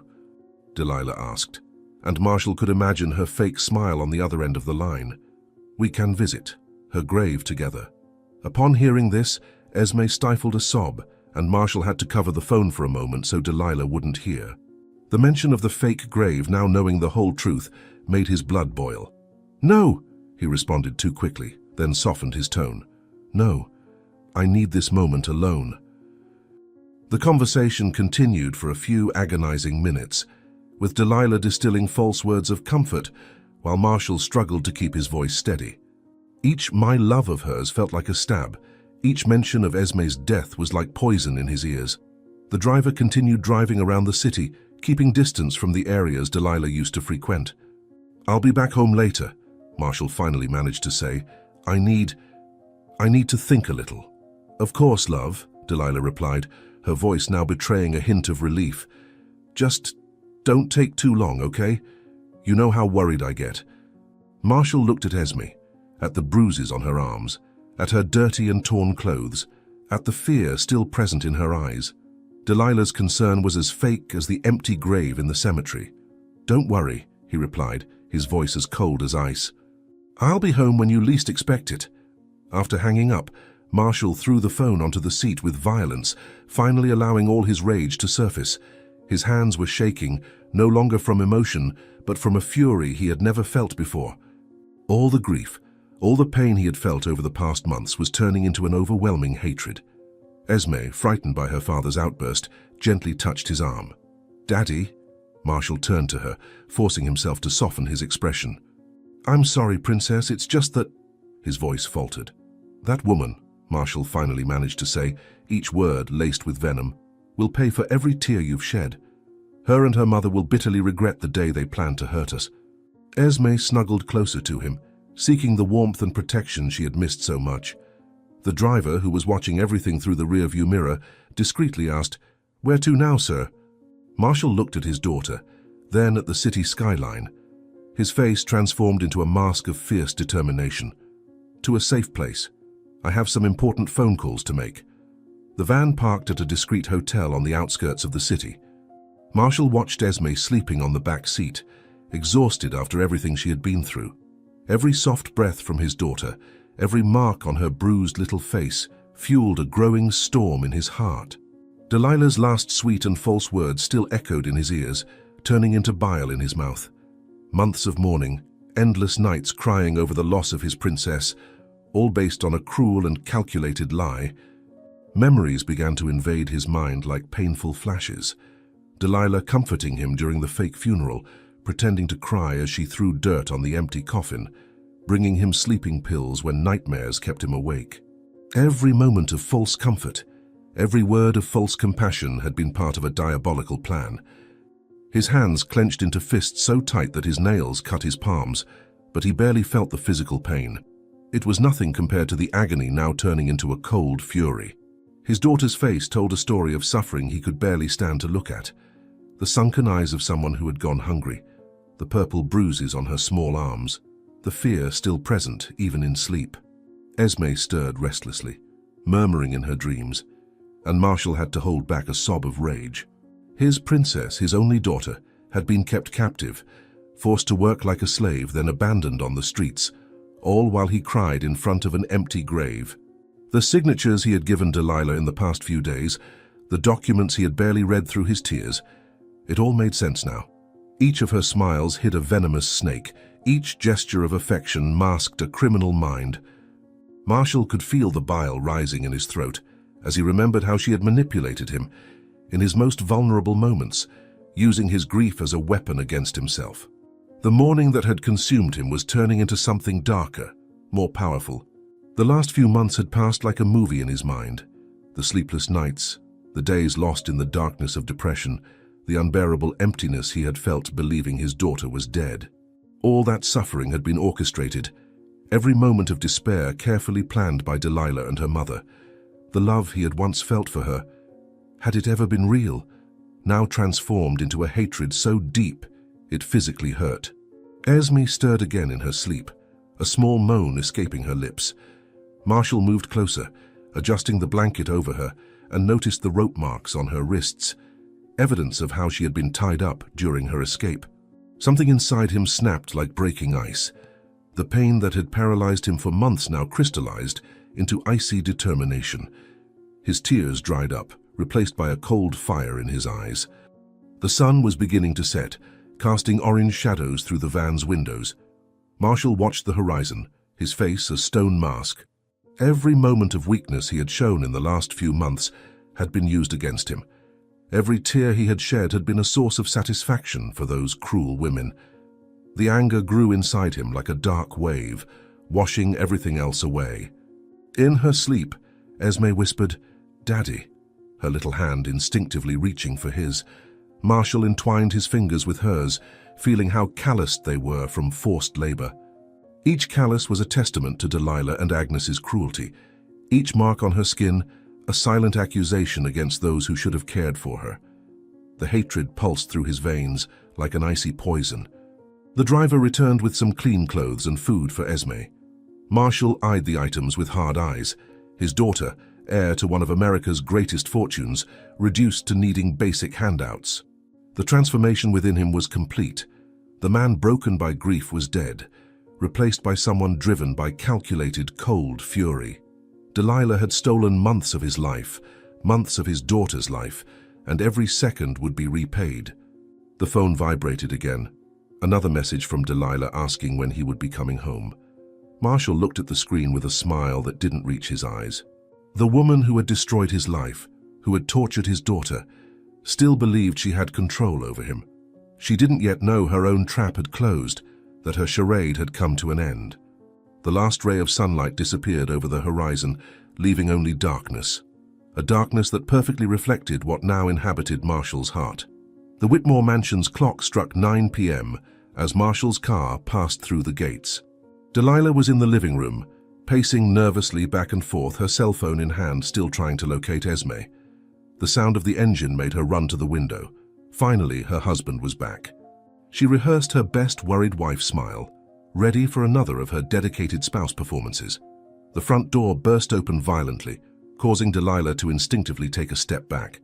Marshall entered first, his face a mask of controlled fury she had never seen before. But it was the small figure behind him that made Delilah's blood freeze in her veins. Esme, now clean and in fresh clothes, clutched her father's hand tightly. "No, it can't be," Delilah stammered, all color draining from her face. Marshall took a step forward, his eyes locked on Delilah like a predator watching its prey. "What's wrong, dear?" His voice was pure ice. "You look like you've seen a ghost." Esme pressed closer to her father, her eyes full of fear at the sight of her stepmother. Delilah stumbled backwards, her legs failing her. But she was. "You said—" Her words jumbled as her perfect plan crumbled before her eyes. The room started spinning around Delilah. Her hands groped for the sofa for support as her mind tried to process the scene in front of her. The girl who should have been trapped at her mother's house, the child whose fake funeral she had so carefully arranged, was there, alive, clinging to the hand of the father she had spent months manipulating. "This can't. It can't." Her last words came out in a whisper before her eyes rolled back and she collapsed to the living room floor. The thud of Delilah's body hitting the marble floor echoed through the mansion. Marshall made no move to help her, his hard eyes fixed on the unconscious woman who had destroyed his life. Esme flinched at seeing Delilah fall, memories of mistreatment still fresh in her mind. "It's okay, Princess," Marshall whispered to his daughter, his voice soft only when speaking to her. "She'll never hurt you again." The household staff, drawn by the noise, stood shocked in the living room entrance. The sight of Esme, believed by all to be dead, caused a stir of surprised exclamations. Marshall dismissed them with a curt wave. "Call a doctor," he ordered flatly. "Not to help her, but to make sure she's conscious when I show her exactly what I think of her lies." His voice carried a storm's promise that made everyone hurry to obey. While they waited for the doctor, Marshall led Esme up to her old bedroom, kept untouched since the accident. The girl ran to her bed, hugging her stuffed animals with tears in her eyes. Seeing his daughter back where she belonged further ignited Marshall's fury toward the unconscious woman downstairs. How could she, he thought, his hands clenching into fists. How could she be so monstrous? The doctor arrived in 15 minutes, finding Delilah still unconscious on the living room floor. After a quick examination, he confirmed it was only a fainting spell caused by the shock. "She should wake up soon," he informed, looking nervously at Marshall, who remained like a statue of contained fury. "Good," he replied, his voice blade sharp, "because we have much to discuss when she wakes up." Delilah began to stir slightly, her eyes blinking as she regained consciousness. Marshall approached slowly, his shadow projecting over her like a silent threat. The moment she opened her eyes, she would confront not the broken man she had manipulated for months, but someone consumed by a thirst for justice that would make her diabolical plan seem like child's play. "Wake up, darling," he whispered, his voice laden with a dark promise. "We have a long reckoning ahead of us." Delilah's eyes opened slowly, reality crashing back in waves of panic as she saw Marshall standing over her. She tried to get up quickly, but her legs were still weak. "Marshall, I can explain," she began, but her words were cut off by the sound of an extremely expensive vase shattering against the wall, inches from her head. Marshall had thrown the object with such force that shards of porcelain flew across the room. "Explain!" Marshall's roar made the mansion's windows tremble. "Explain how you kidnapped my daughter, how you faked her death." Another object flew across the room, this time a framed photo of their wedding. The glass exploded as it hit the wall, just like the charade of their relationship. Delilah crawled backwards, trying to hide behind the couch. "Honey, you don't understand." "Don't call me honey!" Marshall advanced, knocking over a coffee table in his path. "You destroyed my life, made me believe my princess was dead." His hand grabbed a heavy silver candelabra, hurling it across the room. Delilah screamed, flinching as the object struck a mirror, shattering it into 1,000 pieces. "Please, Marshall, listen to me." The sound of destruction drew the servants again, but a murderous look from Marshall kept them at bay. He began tearing off the expensive jewelry he had given Delilah from her neck and wrists, flinging them at her feet with contempt. "Is this what you want, isn't it? Money, jewels? You only had to ask, you viper, why involve my daughter?" Each word was punctuated by the sound of something else breaking. Delilah tried to stand, her legs trembling. "You don't understand. I never wanted to hurt Esme." It was the wrong thing to say. Marshall grabbed an antique chair and hurled it against the wall with such force that the wood splintered. "Never wanted to hurt? Look at her injuries. Look what your mother did to my daughter." His voice was hoarse from shouting, but the fury only seemed to intensify. "Every day," Marshall began, his voice lowering to a dangerously controlled tone. "Every day you saw me suffer, saw me cry over my daughter's death, and what did you do?" He grabbed a priceless Chinese vase and threw it to the floor at her feet. "You consoled me, gave me medication, all part of your sick plan." Delilah tried to move towards the door, but Marshall blocked her path with a quick motion. The sound of shattering glass and splintering wood continued, as Marshall methodically destroyed every gift he had given Delilah, every symbol of their fraudulent marriage. "How you have no heart," he snarled, ripping a priceless painting she adored from the wall. "No soul!" The painting joined the debris on the floor. Delilah was crying now, but Marshall knew they were false tears, just like everything about her.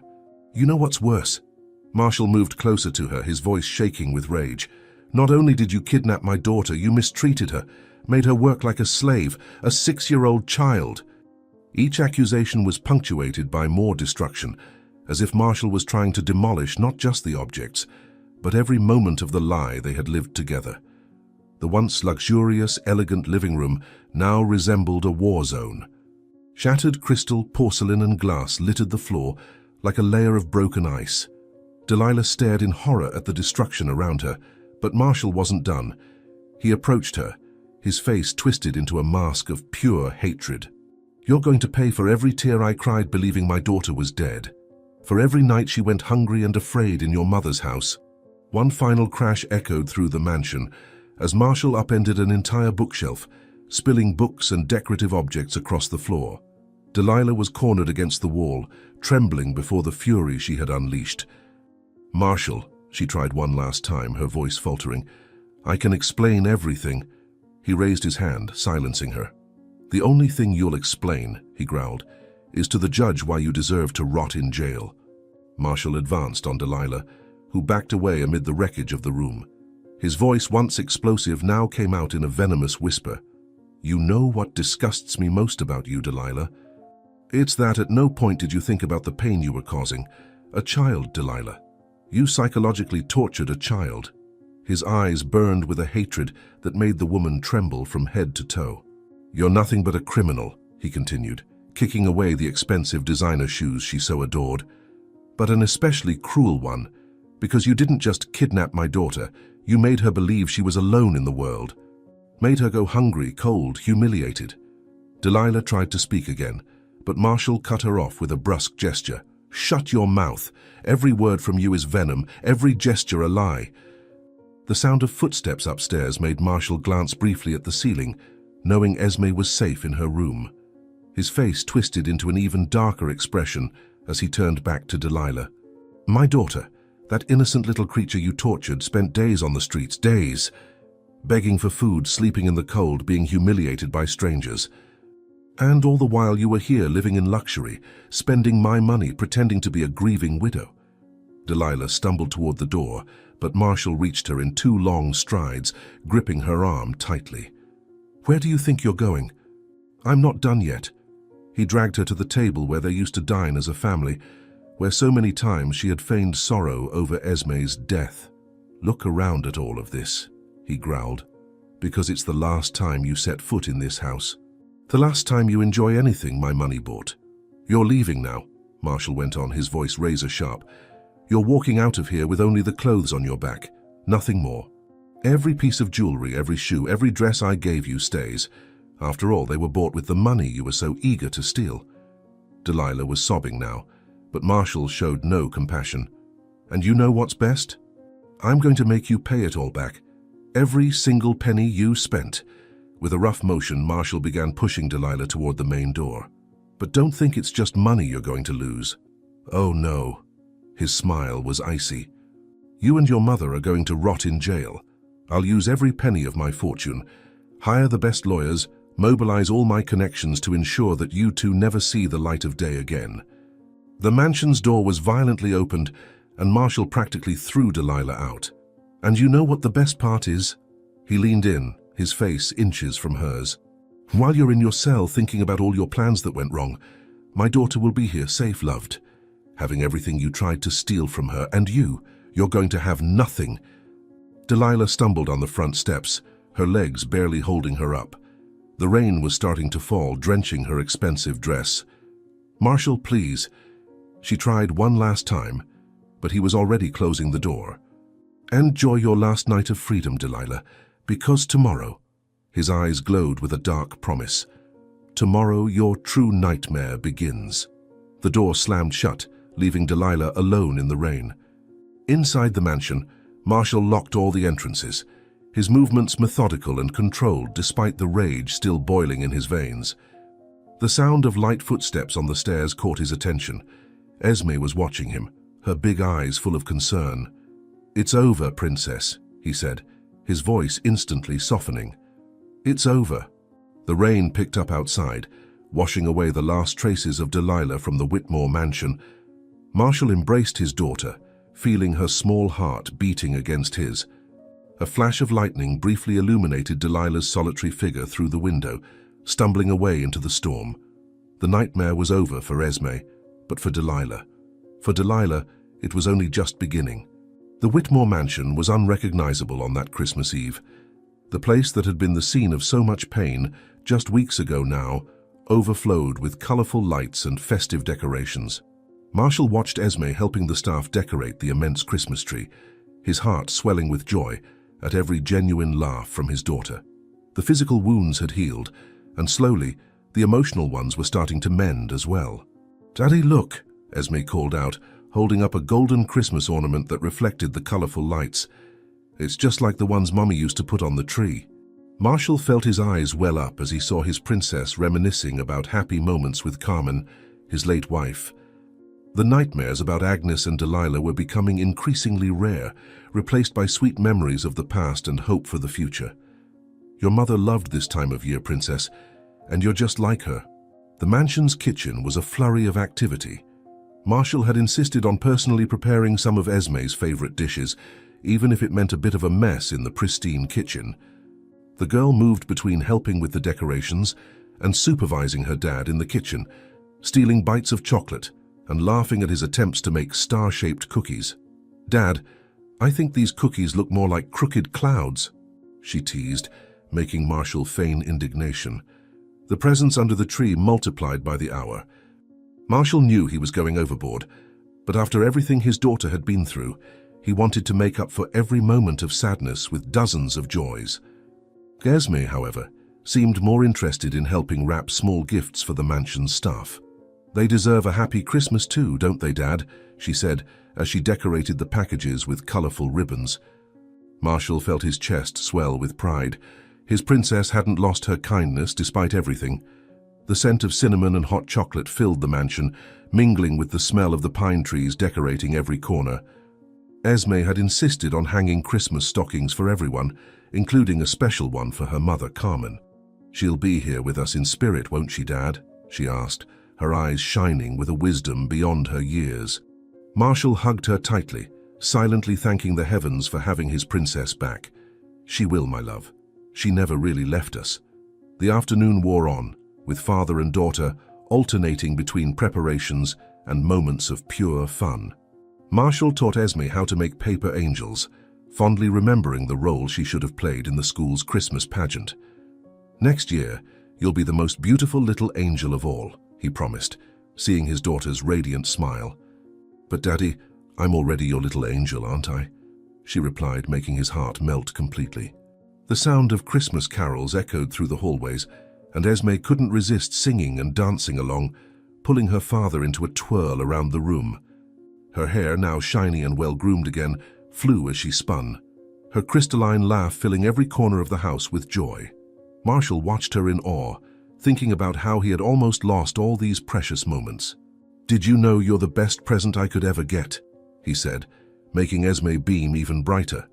The last rays of sunlight poured in through the windows when Esme decided it was time to get ready for the feast. She had chosen a new red dress, the color she had always loved, now re-signified as a symbol no longer of trauma, but of celebration. "I'm going to look beautiful, just like a princess," she declared, running up the stairs. Marshall followed her with his gaze, his heart overflowing with love. "You already are a princess, my love, my warrior princess." The dining table was magnificently set, but in a different way than usual.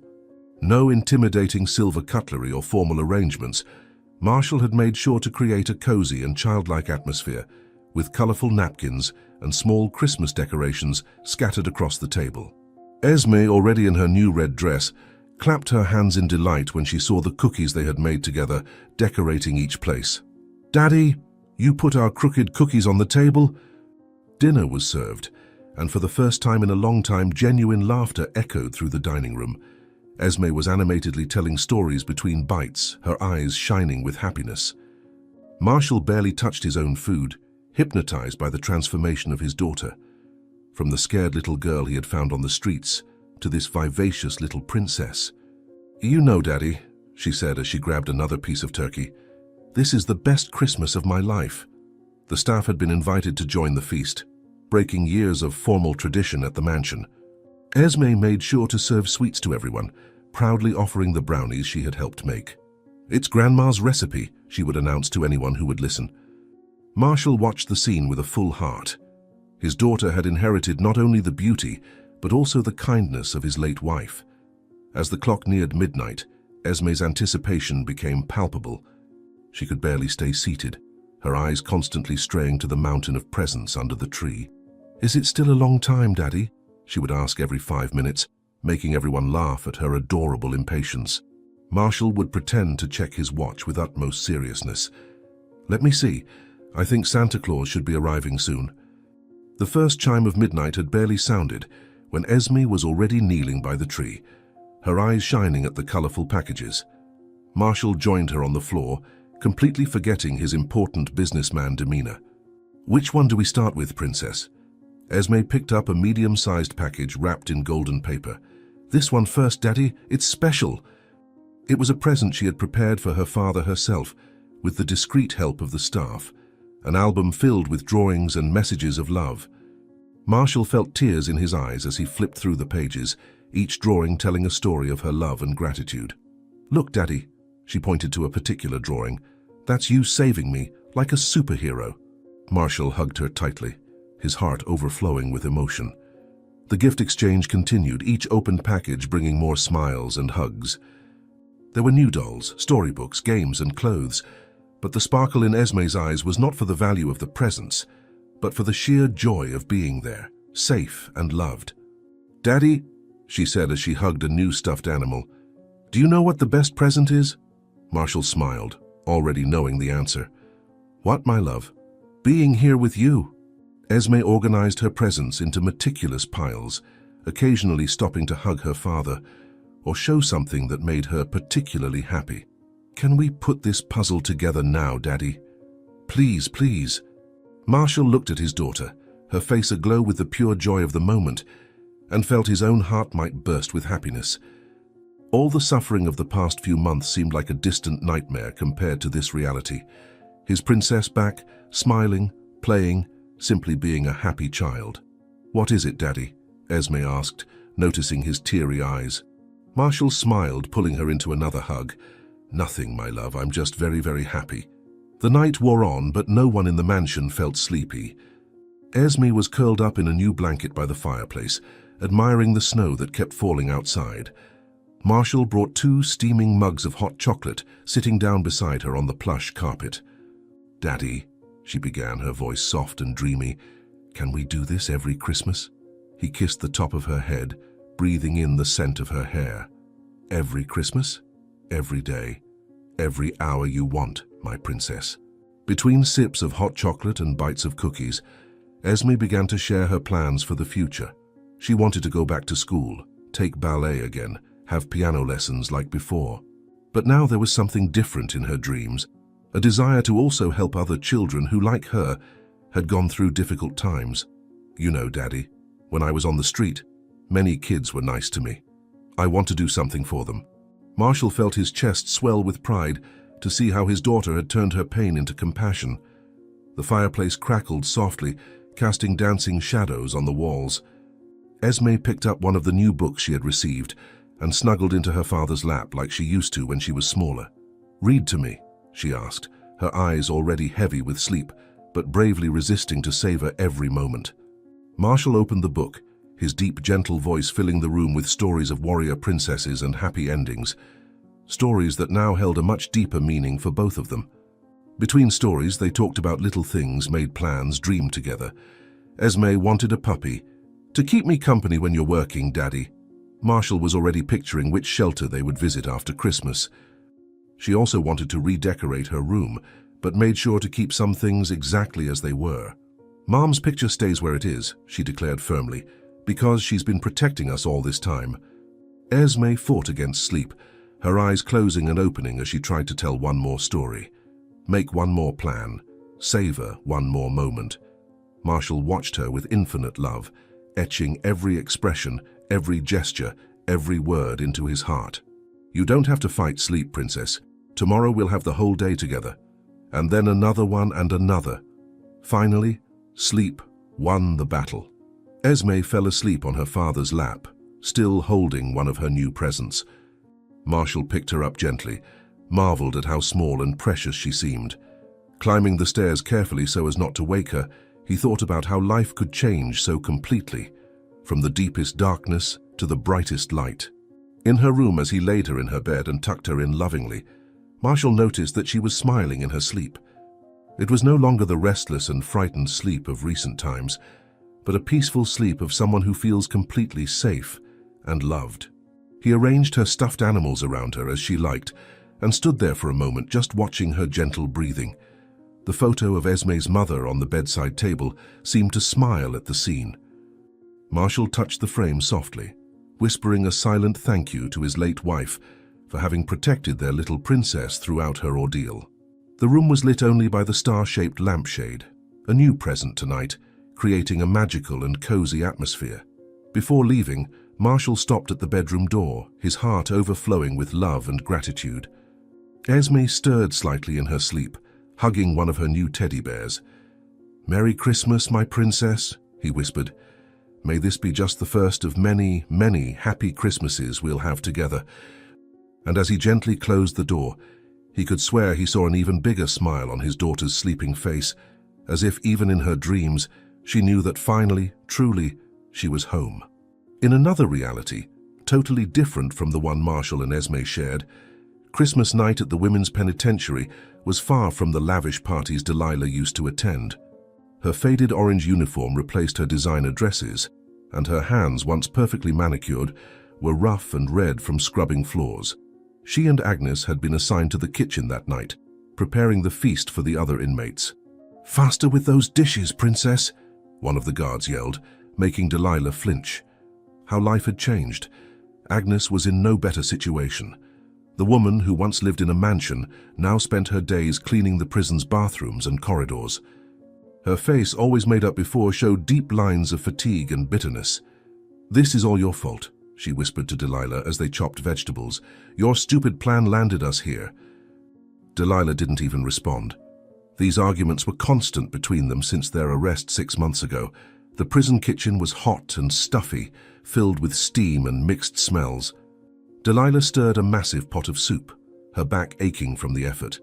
An inmate walked past her, purposefully bumping into her. "Watch it with that soup, madame. Don't want it turning out like that slop you served last week." The other inmates laughed, and Delilah bit her lip to keep from crying. Her reputation as the evil rich lady preceded her. Everyone there knew of her crime against a child. Agnes tried to maintain some dignity as she carried stacks of trays, but it was a losing battle. Her grey hair was tied in a net, and beads of sweat trickled down her face. One of the older inmates stopped her in the hallway.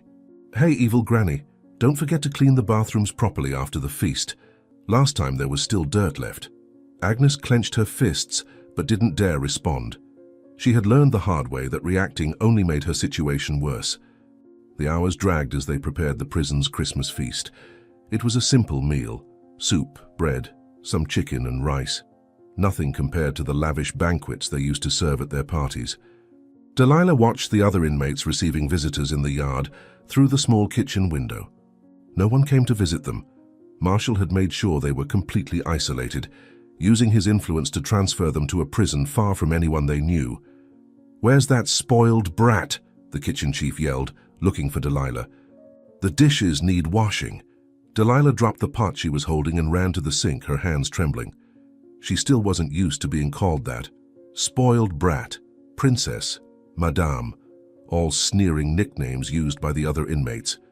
As she scrubbed greasy pans, she thought of her former maids, how she used to treat them with arrogance.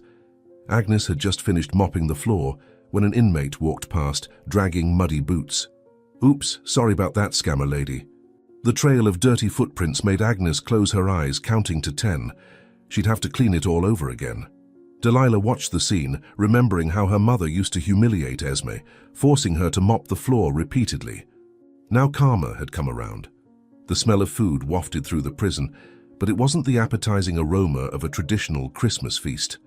Delilah tried to improve the taste of the soup with the scant ingredients available, but it was an impossible task.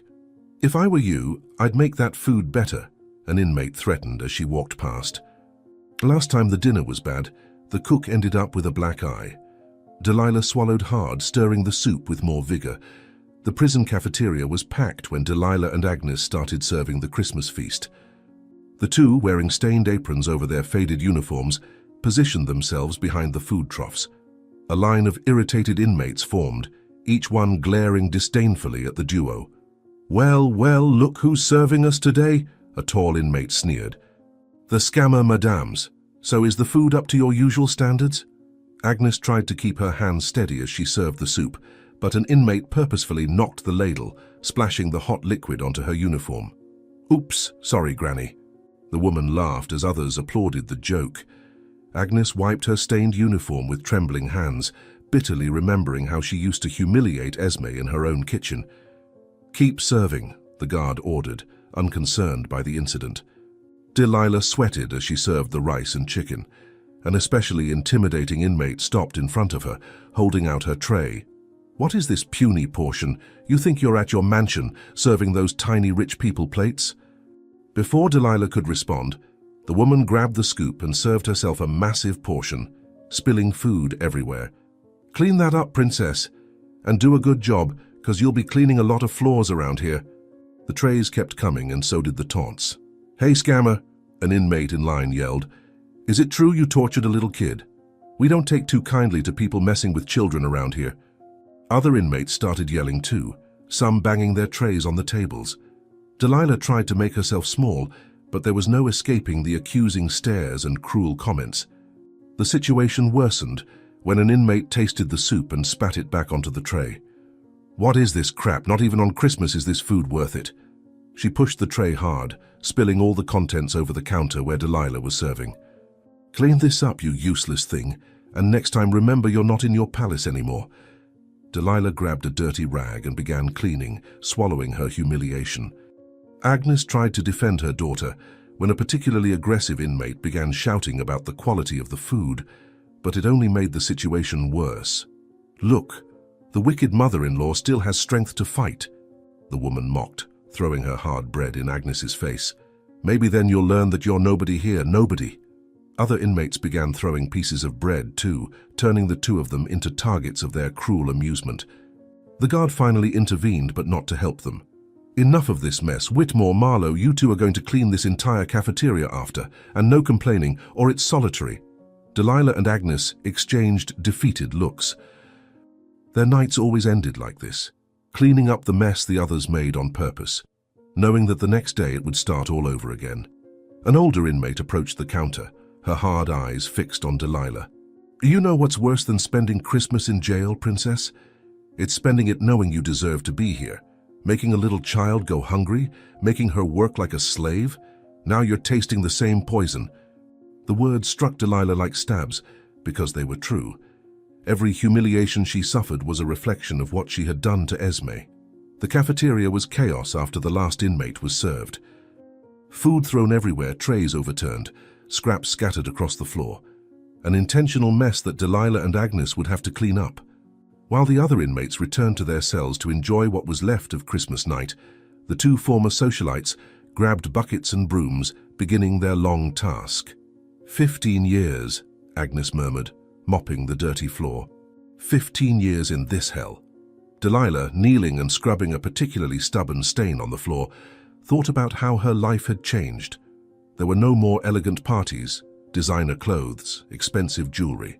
Her days were now filled with hard labor and constant humiliation. The judge had been especially harsh in her sentence, influenced by the expensive lawyers Marshall had hired. Mandatory community service, he had ruled, cleaning and kitchen duty. Let them serve others as they forced that child to serve. The cafeteria lights began to flicker, a sign that they would soon be turned off. Agnes and Delilah hurried their pace, knowing they would be punished if they didn't finish the cleaning in time. From somewhere in the prison, they could hear Christmas carols playing, a cruel reminder of the life they had lost. "Stop daydreaming and scrub properly," a guard scolded, kicking Delilah's bucket and spilling dirty water onto the newly cleaned floor. "Well, I guess you'll have to start all over again." The dark corridors of the prison echoed with the sounds of the night, distant crying, muffled conversations, the occasional scream of a nightmare. Agnes finished cleaning the bathrooms, her back aching from the effort. An old photo had fallen from her pocket, her in her mansion, rich and elegant. The guard snatched the photo and tore it to pieces. "That life is over, Grandma. Better get used to reality." The pieces of the photo mingled with the dirty water on the floor. Delilah was putting away the cleaning supplies when she heard some inmates passing by. "Hey, look at the lady. Enjoying the maid life?" Laughter echoed down the hallway. "There's more work waiting for you tomorrow, Princess. A lot more."